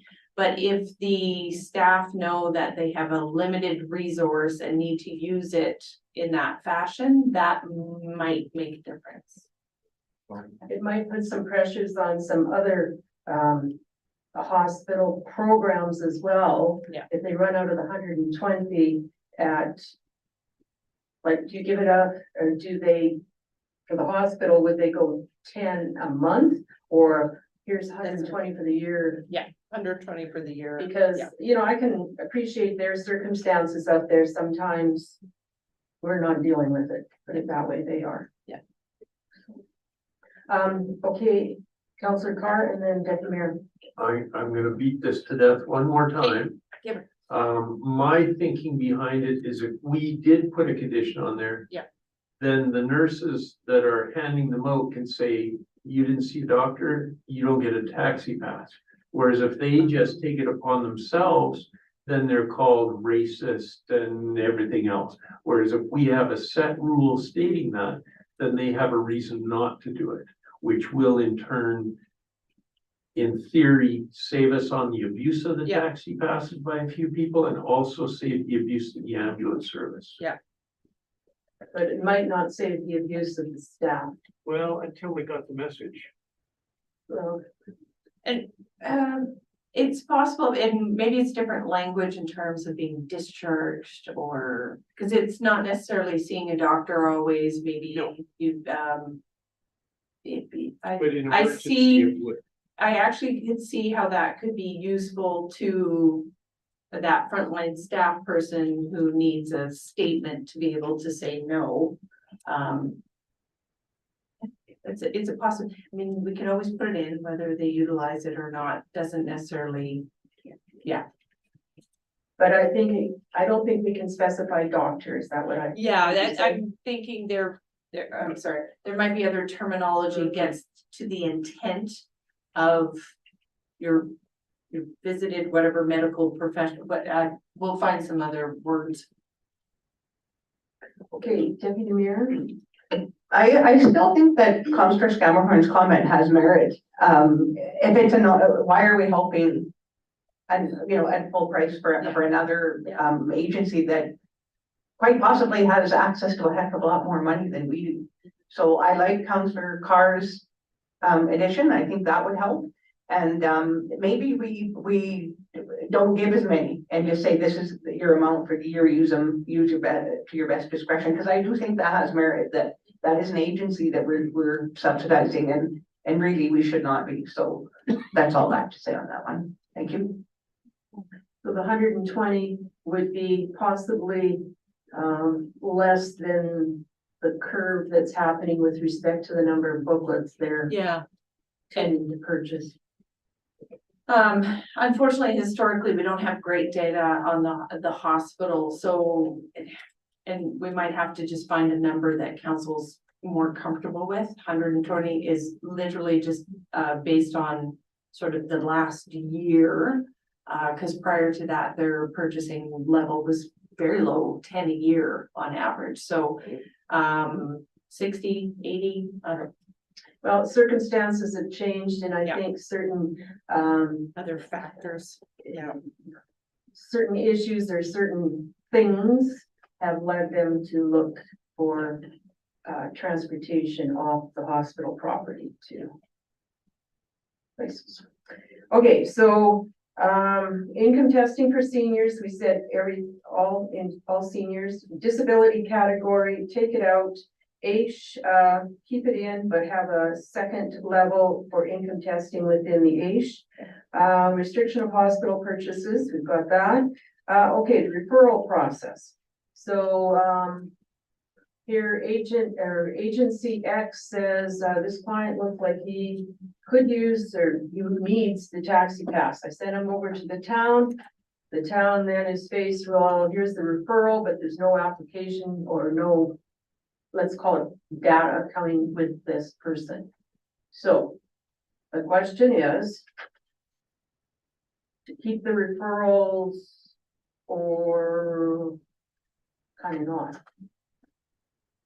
Councillor Ford? Referral must have the data with it. In other words, you're saying no referral because this person, if they have the data, they could walk in without the referral. But there were some comments earlier that the agency referring could help that individual get the data to present to administration. Yeah, and that's intended more that we would sort of reverse the process is what we would propose to do now, which doesn't need to be in the policy. If a client comes to our administrator and we know they're working with an agency, then we can have that agency help the client make a referral. So we're proposing to remove the referral form from the policy, we'll continue to do it in practice where it's appropriate, because currently it's not working appropriately. Yeah. Well, with anything, you would try and help the person through, so call it Absolutely. referral or call it not, but Yeah. some, okay, Counselor Scannell. I don't know, it sounds like, kind of like asking someone if it's just their television's just plugged in or not. So I don't mean to be insulting. What if we just gave the whole application wholesale to the agency and said, yeah, you guys fill it out and they can bring it off when it's full and done. And there's no other extra form with it. It's just, here it all is. It comes back half blank. That's where our administrator actually works with the client and helps them fill in the form a lot of Okay. times. Yeah. So that kind of sucks though, right? It's like, why did you, it's like, well, it's like somebody else handing somebody that's half done. It's like, well, good luck. It's like, well, why did you even start that? You didn't help anything. But it's like any form. If you're not using it daily, you tend to not know stuff. You miss a piece of it, it's, Can we and do that's this okay. in a Google form where it's like, if you, the ones that are starred, if you don't fill it in, it doesn't let you click next? It's actually online right now. And you can even utilize your cell phone, you can upload photos, we've So- streamlined it. Then it's like, there's no way they Yeah. could submit a half-done form. It's like, you, That I don't know. I'm not Or- sure if it gives you an error message or not, if something is missing. That I'm Sometimes not they sure. need the person though Yeah. to just help the cause, which Yeah. we're trying to. yeah, That's yeah, right, yeah. okay. I appreciate the want to streamline though. These referral, different places that are referring, are they aware that this is an income-based program? And Yes. are they just ignoring that when they send it to you? No, I don't believe so. And I shouldn't say yes so quickly. Some are, some aren't. Just when we have somebody informed and knowledgeable, then it's somebody new that we didn't know about and we're continue the process all over again.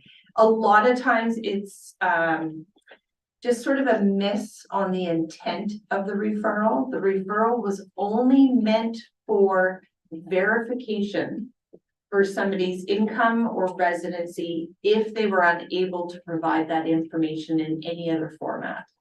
And what we have found a lot of times, those referrals really aren't doing that at all. That referring agency really has no idea the income level of that individual or family that they're working with. Some do, some have, but more recently we've had employees of that agency being referred. There's all sorts of. They see a transportation need and figure that this. That's right, yeah, and it's not done for, it's always a good reason that they're referring the individual. They're just missing the details of the program. So the program is evolving faster than the referral process can really, that we can keep up agencies in the know about the program and the details of it. So it's really doing everybody a disservice, really, because those agencies, I think, are also getting some frustration at their end that their referrals aren't going anywhere. Deputy Mayor, any on the referrals? A tough one. I again seem to be aligning here with Councillor Scannell's comments on maybe possibly having it online or something where they can't possibly not fill it out. Because I think that's gonna waste a lot of time, even though I do understand that some individuals might require the help, but it might cut down on some of that. Yeah. The online form has helped a lot, yeah. That's about all I have on that one. Okay, so what I'm hearing is remove the referral process category. Process. Yep. Yes. Okay, addition of the subsidy changes. So this is just verifying, we're putting in the chart that indicates by year the subsidy level change of the program. It's actually on page 5 and 6 of 7 in the actual policy. Oops, sorry. We don't have the amounts, we're just putting in the subsidy levels. So we're putting in the policy very clearly that annually there will be an adjustment to the cost of those particular booklets. And then the actual change of rate will show in the fees and charges bylaw when that's adjusted annually in correlation with that subsidy level. At the same time, there is possibly a yearly income level change if those particular, I don't know, whoever sets those criteria, but if they change, then possibly there's a little higher income, maybe. There possibly could be a little further on as the subsidy level drops and noted a little bit later in the report, if there's an opportunity to increase revenues through other government sources potentially, then we might be able to open up the program even further. But until we have confirmation of that, it's still up in the air. Okay, so counselors were being asked if we're agreeing that it's at an 85% level in 2023, kind of passed, 80% level in 2024, and by 2027, sort of 4 years in the future, it's at 65%. So it would have gone down 15 to 20% depending on which way you start. Councillor Scammahorn? Is there a way we can kind of work with the messaging on this? Like, this is, if we've applied and we've requested support for this program to various grants, other levels of government, that kind of thing. This is the proposed, if we don't receive support, this is where the program is headed. Should we receive support from other levels of government, then we will adjust the subsidy accordingly. I mean, that way we're saying this is the direction that it's moving in now. If nothing else, no other winds of change come into to sway it off the course, good or bad or otherwise. Right? But if they come along and say, look, here's another, 50K to run your program, I was like, well, that lets us open it up. That lets us keep it at 80% for the next 4 years, or that lets us open up the income, $5,000 or $7,000. That way, when we're messaging it out there, we're saying, look, it's not that we're doing nothing. We're trying to get more support. Yeah. It's just that currently, with where the town can sustain, this is the path. Councillor Ford?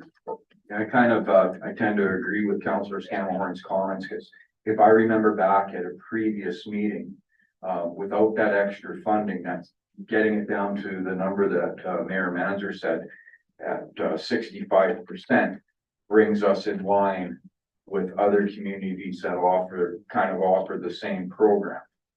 Similar, yes. Right, kind of correct in that? Yeah, any sort of taxi type subsidy programs, or in BC, they're called taxi savers. They're typically within a 50% range subsidy, not 80-85%. So overall, that's sort of the longer term goal, is to offset the subsidy level by only that 50%. If we can even reach that amount, the change to 65% is pretty substantive to the client, and it's a heavy change to the community. So that the intent is to start working our way there and to reevaluate annually, so that council can have the opportunity to take a look at what is the usage, where are our expenses going, are we achieving any other potential offsets in revenue, and then you'd be able to make an adjustment if possible on either changing that income level for potentially new clients, or staying the course, and you might not be able to change that income level. That's still yet to be seen, where we might land with any provincial support. Deputy Mayor? Okay, so ideally, we want to get it down to 65 to be in line with other communities. To be closer, yeah. So I don't know if this is a crazy question, but how did it get to 85 in the first place? And like, what did that decision come out of that's different than now? In 2018, we completely changed the program. It was, believe it or not, more convoluted back then. It was a one ticket plus a certain amount of cash. If you're going across the river one way, it was a different amount of cash. If you're staying on one side of the river, you get the point. So we adjusted it to this new $5 a ticket because we were trying to find ways to simplify it. But to be honest, what essentially has happened is cab fares have risen substantially.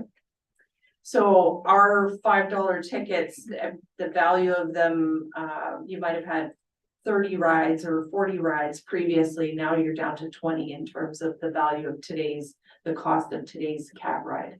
So that's been the biggest adjustment, is how the cab companies have changed their rates. So the value of this program drops for the client, but our costs have stayed the town's costs have stayed the same. Other comments? Okay, Councillor Stratton. Even if we do apply it somewhere else, like if I'm someone in some other level of government looking at our 85% subsidy and we come to them hand in hand saying, hey, support our program, I look at other communities that do the same and be like, it's too rich, sorry, you're gonna have to get in line with other people before we kick any in. Try that first and then maybe we'll talk. So we could be out of luck Yeah. doing anything, honestly. As soon as it gets to the next stage, Yeah. if someone says, oh, I'll take a look at your program, as soon as it gets to the next stage, it'll be like, you're out of line from everybody else. And in fact, if we have hope for any subsidy, we probably need to get to being in a line sooner rather than later.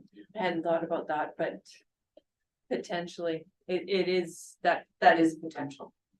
But we are seeing more support for small rural transportation services. And not just transit services. The most recent funding support were for what I would call rural handy bus services, specifically more senior focused. So that's an interesting and that's a change. We've never seen that sort of provincial financial support to handy bus services previously. So there's potential of some financial opportunities with the province. We will see. We're trying. Some advocacy has happened. Council has done some advocacy. With administrations had a meeting and we'll be following up with the individuals again in the new year, because there is a funding opportunity that will be coming out. I believe it said new year or early spring, one of the two. So we'll continue to look at that, see what our options are. But I guess that maybe segues into the last portion of the report. And I know this has been an extensive conversation around the Tax Pass program. My fellow partners over here, I'm sure, are busy waiting for their turn to have their conversations next on different topics. But I'm looking to see if council has any specific direction in the 2024 budget. We have a budgeted amount, a net amount for council. We're looking for council's thoughts, feedback on direction for future budgets. Some of that budget target is not the only piece of the conversation, but it does assist administration in looking at how the program is operating and if there's some adjustments we need to make or propose to council for any further changes. So I think you're referring to the chart on, Taxi Pass program, actual revenues, expenses, that one? That's correct. So in terms of at 2023, we're at 85% with 11 out of 12 months recorded there, right? Correct. So I guess the other thing to think about is if we're kind of in the mode that we're going down 5% each year. So that does not necessarily mean that our revenue kind of goes up or any which way relative to that 5% change, right? That's correct. It's not until the 2025 do we really see an adjustment in that revenue increase and our expense dropping. Oh, I can't get in. Because we're to a certain extent presuming that this sort of the same number of people would still be buying the taxi passes at the higher rate for their personal pocket, That's correct. right? And until the program runs and some of our subsidies take effect, we don't know what that will mean for clientele in terms of ability to purchase. Will they buy less? Will they buy the same amount? We just don't know. So I think there's a component there that will impact potentially the program's overall expense and potential revenues. So we're projecting that budget-wise, the existing number of clients are purchasing at their existing level. And we're seeing a slow increase over this last year. And we don't see it necessarily, I didn't budget for it to drop per se. But it potentially can. There is that potential once after any increase, we may have less purchases, which means less expense to the budget because clients can't afford to buy as many as they might have done the year previously.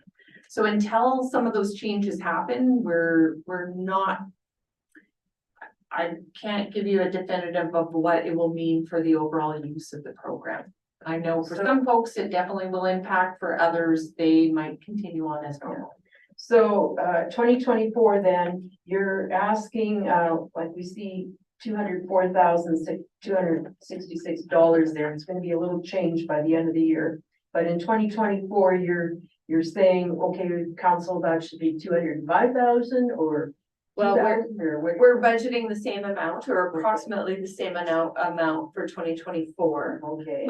Is council interested in maintaining that amount, or are you looking to reduce the overall net by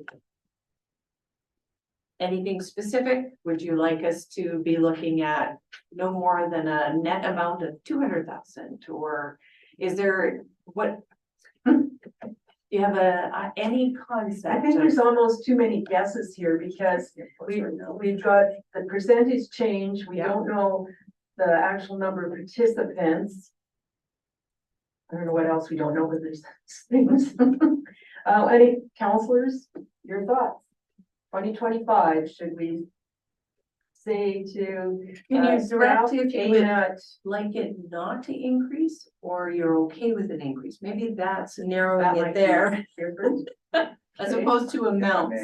Like, just keep it, I would say keep it the same as this year, because if you think of the decisions that we've made now, with some of them moving of some of the categories and the income testing and all that, there's so many variables. Yeah. There's no way to know where it's gonna land. It's like, it's until we get the data after any year's time. Yeah. We might be able to shoot for a number.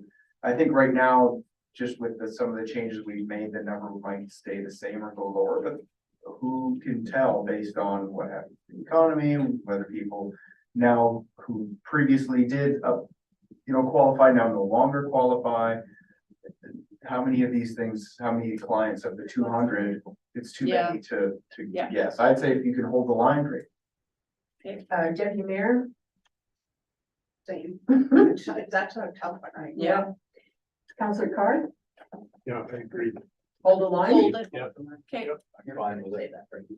Okay, try and hold the line. that, I appreciate that direction. That was helpful. It really truly is. Okay, so I think we've tried to answer most of those, questions. So I read through the policy. I just have one question Yes, on it. please. It is, section 4.3, student. It says clients will be required to reapply annually with proof of eligibility. And the student applies at the end of the school term or the beginning of the school term to get their name on the list.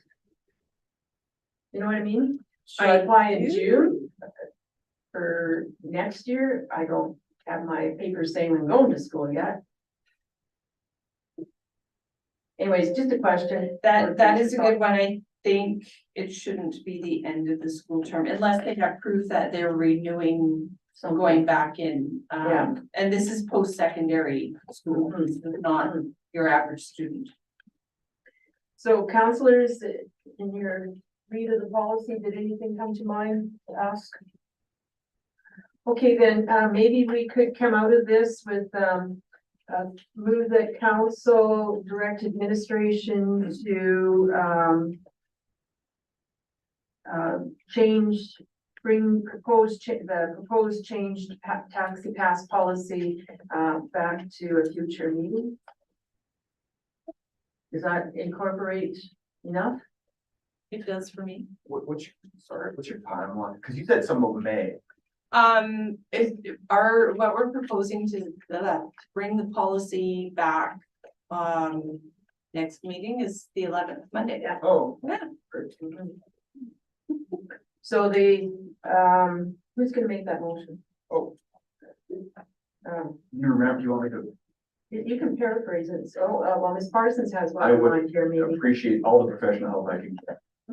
I just had moved that council direct administration to bring the revised taxi pass program policy forward to a future council meeting as discussed. Amazing. Okay, So moved. are we clear on the motion? All those in favor? Okay, we learned last time that we should have a break at about 2 hours. So administration, there's nothing preventing us from having a 5-minute break right now. Okay, let's take a 5-minute break. We're back here at 7:04. Let me just ask that.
Meeting here, and we have unfinished business. We don't have any. However, we have the overview of the draft 2024 capital budget with, Mr. Rutherford.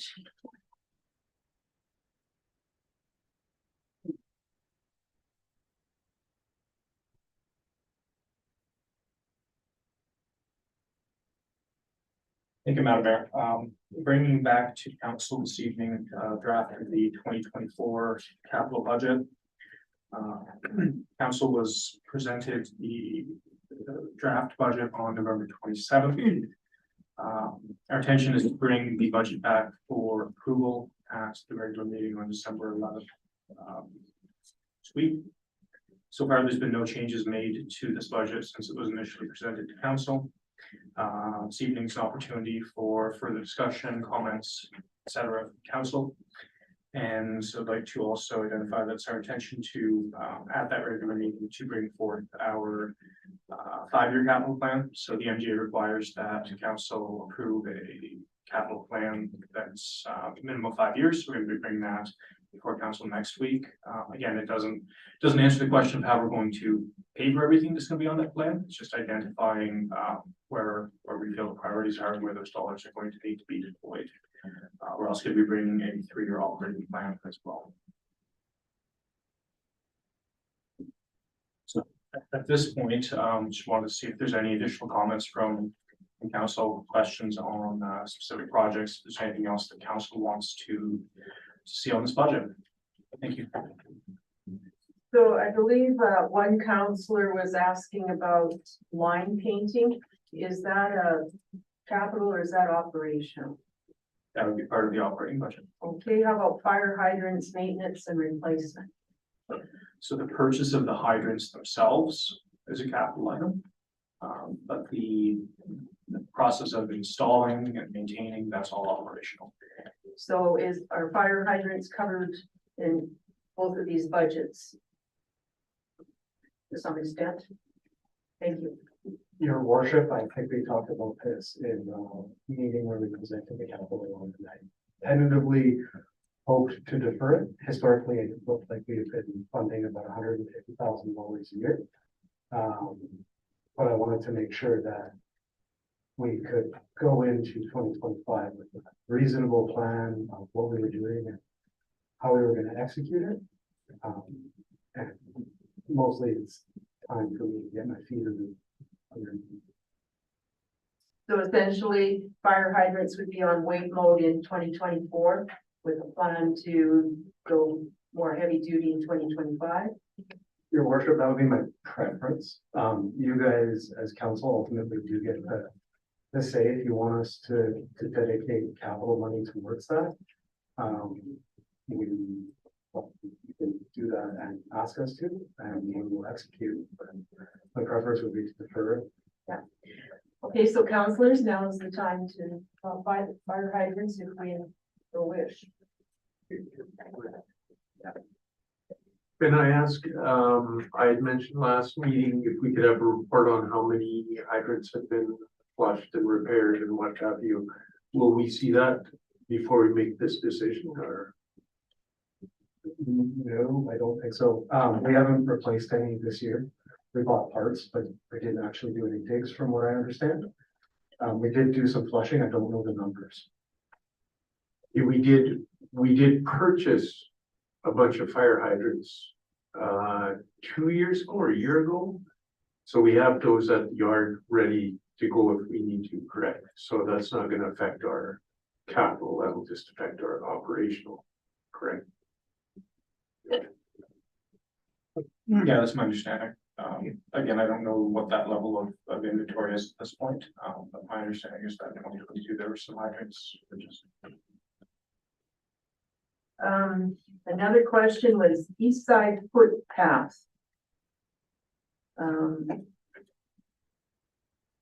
Is there someplace in the budget, there is part of the budget or resurfacing some of this? Yeah, so the east side paved Dyke Trail, the existing trail is in the capital budget for 150 meters.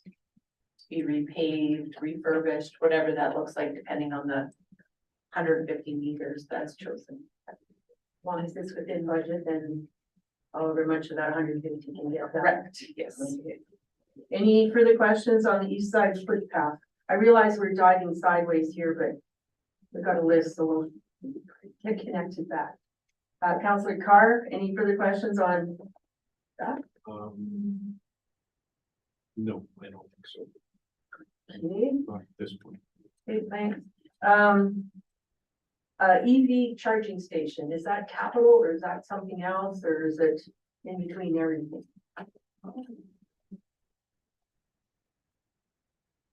I'm gonna talk about that.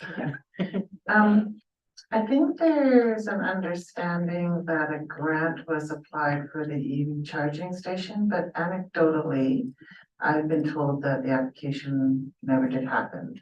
So, there's no funds coming for that program. Okay. Thank you. And I would suggest we should be looking to, you know, perhaps ATCO or somebody contributing something. We should ask them if they would be interested in contributing something like that to our community as partner maybe. Okay. Mr. Fisher? Your worship, lots of other communities, there's actually been businesses that have come forward and installed EV charging stations in the community as well. And if we could maybe hope that to happen, that would be a really good use to see those kinds of things happening. Some examples, I've seen Canadian Tire investing in those kinds of things. I've seen Tesla bringing in supercharging stations for communities. So there are private businesses that are looking at that as well. Maybe a way that they can maybe Because if it's a new item, there's new operational costs associated with it and all of that thing as well. I think the last time we talked about that grant, there were so many caveats to it. It had to be on town property. We needed, you know, 3-phase power to it. There were so many things that it just nowhere in town did it qualify. Like we had no way to apply for it that made any logical sense. Okay, another question that came up was about murals. Is that capital or is that a different? It's part of the operating budget. Okay, we'll wait for that then.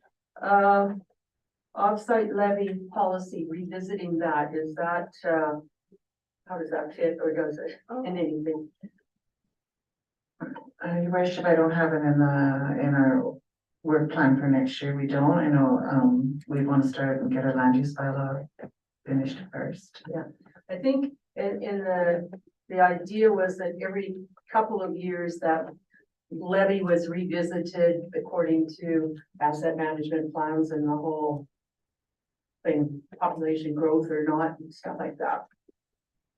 Yeah, sorry, they can put it in our work plan for 2024, but we're pretty much maxed out for next year. Okay. It was reduced significantly as well in the past. Okay, so I think those are some of the questions. So if you could carry on with your presentation, thanks for answering those. Yeah, again, this is an opportunity for council to ask any other questions, have any other input.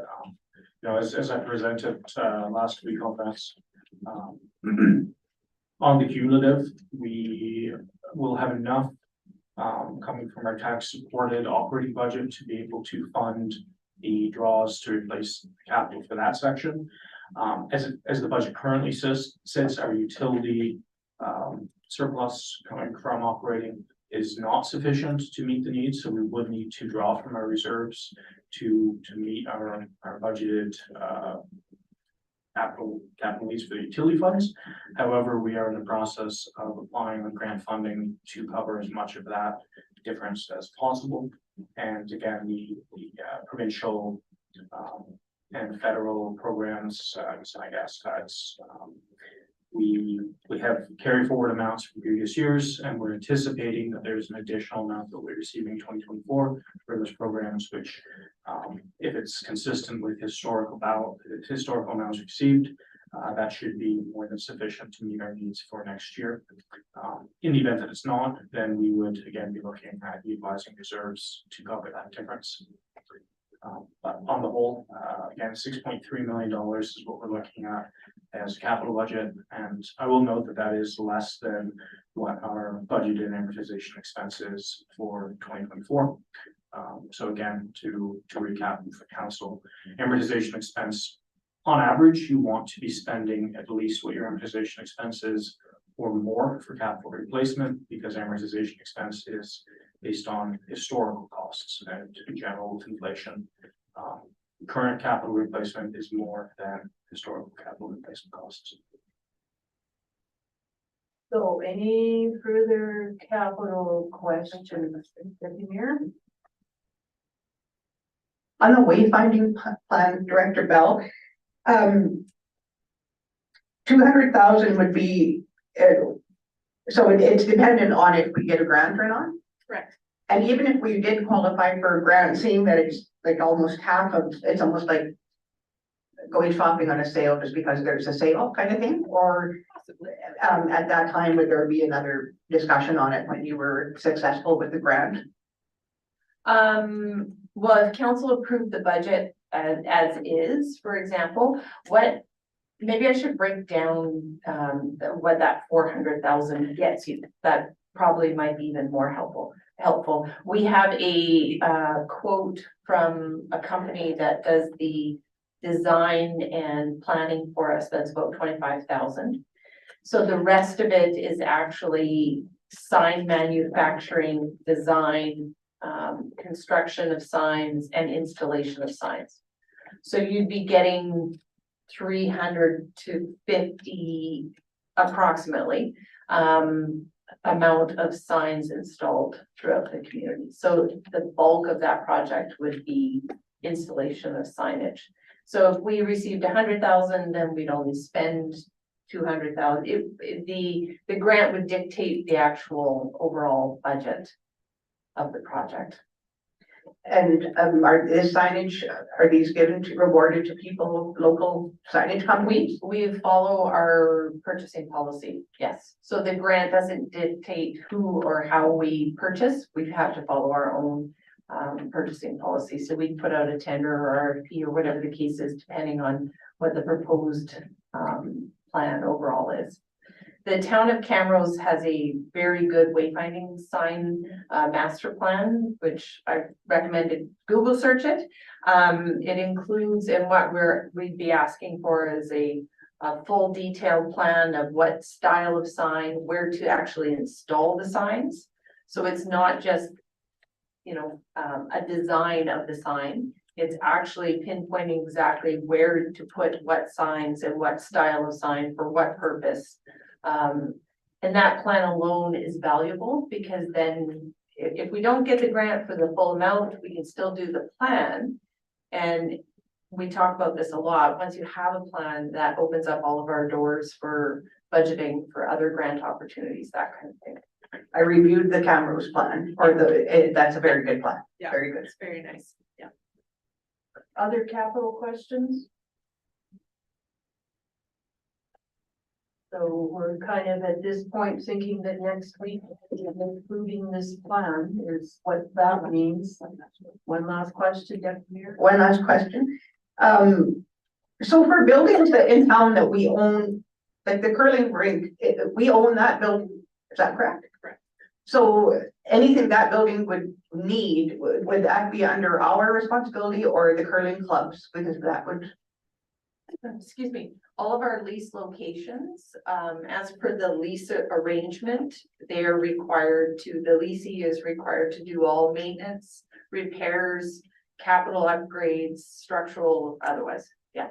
We have 2 leases that are not that case. We are responsible for maintenance and repairs. That's the library and the log cabin. Okay, going once. Right. Onwards to the next budget. Just on capital, Madam Mayor, just again to remind council, when we bring the RFD next week, there is a requirement that the capital budget be approved before the end of the year. So if it doesn't get passed next week, we'll need to have a special meeting. Have plans.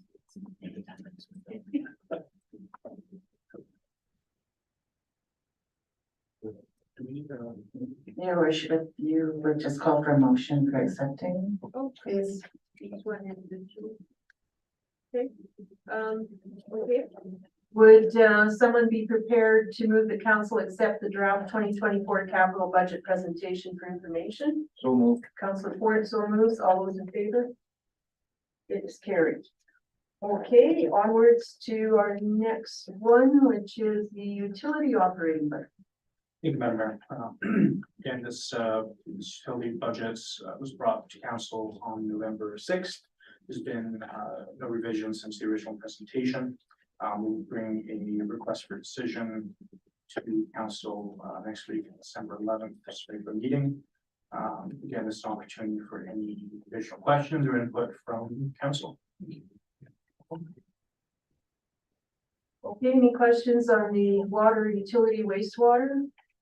Did have extensive discussions on all of these budgets, but any last minute ones tonight? Just as a reminder, the utility rate bylaw is currently through first reading. Included in that is 5% increase to our utility rates, which matches what is in this proposed budget, and a $1 increase to monthly solid waste disposal charge. Okay, we're going onwards unless somebody has a question. Okay, then onwards to operating. Oops, I need a motion. I'll move that we accept the report on the utility draft 2024 utility operating budget presentation for information. All those in favor? It is carried. Thank you.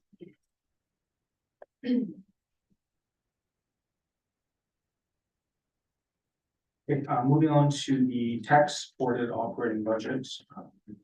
So there's a few minor changes which I'll highlight. This was initially brought before council 3 weeks ago, and again at last week's meeting. So as a result of discussions and the input from council, we've removed $25,000 from the budget relating to Segatao Mobile Outreach. So that item has been removed. We've also included $6,600 for the East Regional Economic Development Alliance. And just for transparency, and the previous version of the budget, we had excluded capital ICFs. So these are basically as part of our ICF agreements. There are projects that are eligible for capital funding from our neighbors. So that amount was previously shown in our 2023 budget as both a revenue and an expense.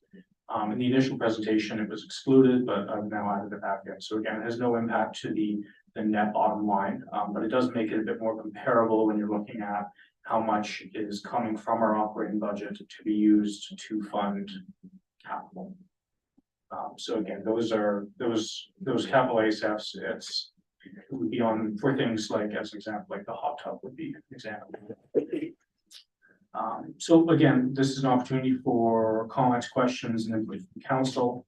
The intention is to bring this budget back with an RFD for approval for the December 11th meeting.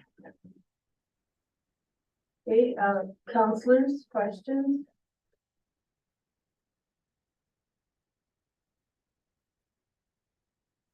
Mr. Carr, I think you had one, did you not? About murals or not? Yes, I did. I would like to see that delayed. Here. I'm sorry. I would like to see that put on the back burner for this year. Especially with the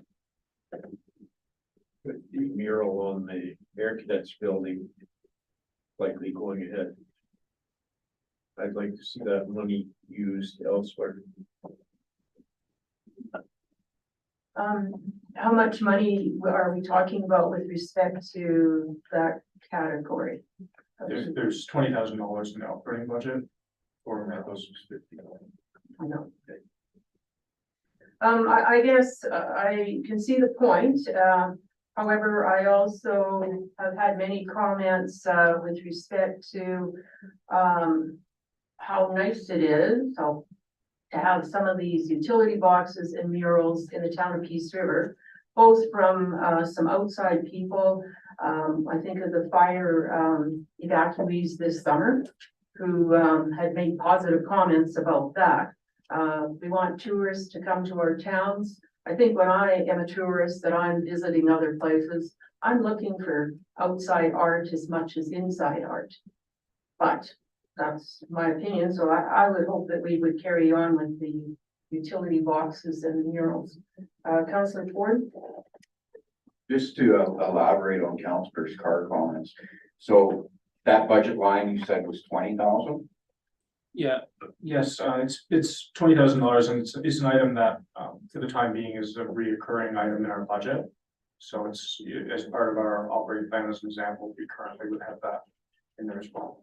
So rather than pulling 5,000 from the grants to groups on that presentation, would this mural not qualify under this program? So we could spend the 5,000 from this allocation of 20,000 and reallocate the 15,000 elsewhere in the community services maintenance budget as far as Councillor Carr's idea. That way the mural still proceeds. Your worship, if I may, I would not recommend that. The grant program being applied to by your community organization is a program in its own right. Council can choose to fund that application or choose not to fund that application. Whether or not administration looks to partner with an organization to do a mural, that's potentially a different topic, and we've already had conversations with that particular organization, and we're quite frankly a little surprised that they submitted an application. We thought there was a different plan there, so, you know. So is there any current discussions happening between administration and another building and a possible mother mural at this time? No, because what they were proposing in their application is just their emblem, logo, I'm not sure, and that actually doesn't meet our mural program. Our mural program is community art or abstract art or creative art, but an emblem or a logo doesn't meet that criteria. That's just their sign. Correct, it's a sign. Okay, we've got about 3 minutes here and then we'll have to leave and come back to the topic. Deputy Mayor. I agree with Councillor Carr. I'd like to see that changed. I am a proud supporter of the arts, both with my time and my money. But I think that it does not hurt to pause that for the year. Sidewalks crumbles, the art murals can always be put up. It's not like it's something that if we don't do it, we can never do it again. I truly would like to see that put off until we look after some of our infrastructure that we need, that needs our attention. Any other comments? So I'll throw one last thing in here.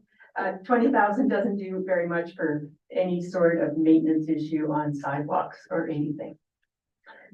I'll leave it at that. It'll cut off the conversation. I'm hearing that generally the feeling is that there should be no murals or utility box wraps happening this year.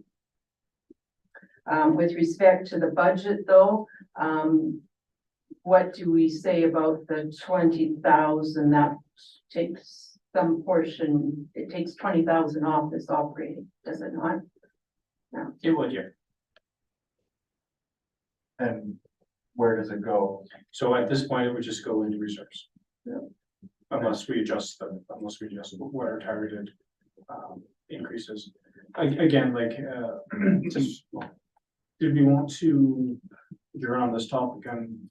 Well, I'll just put it on.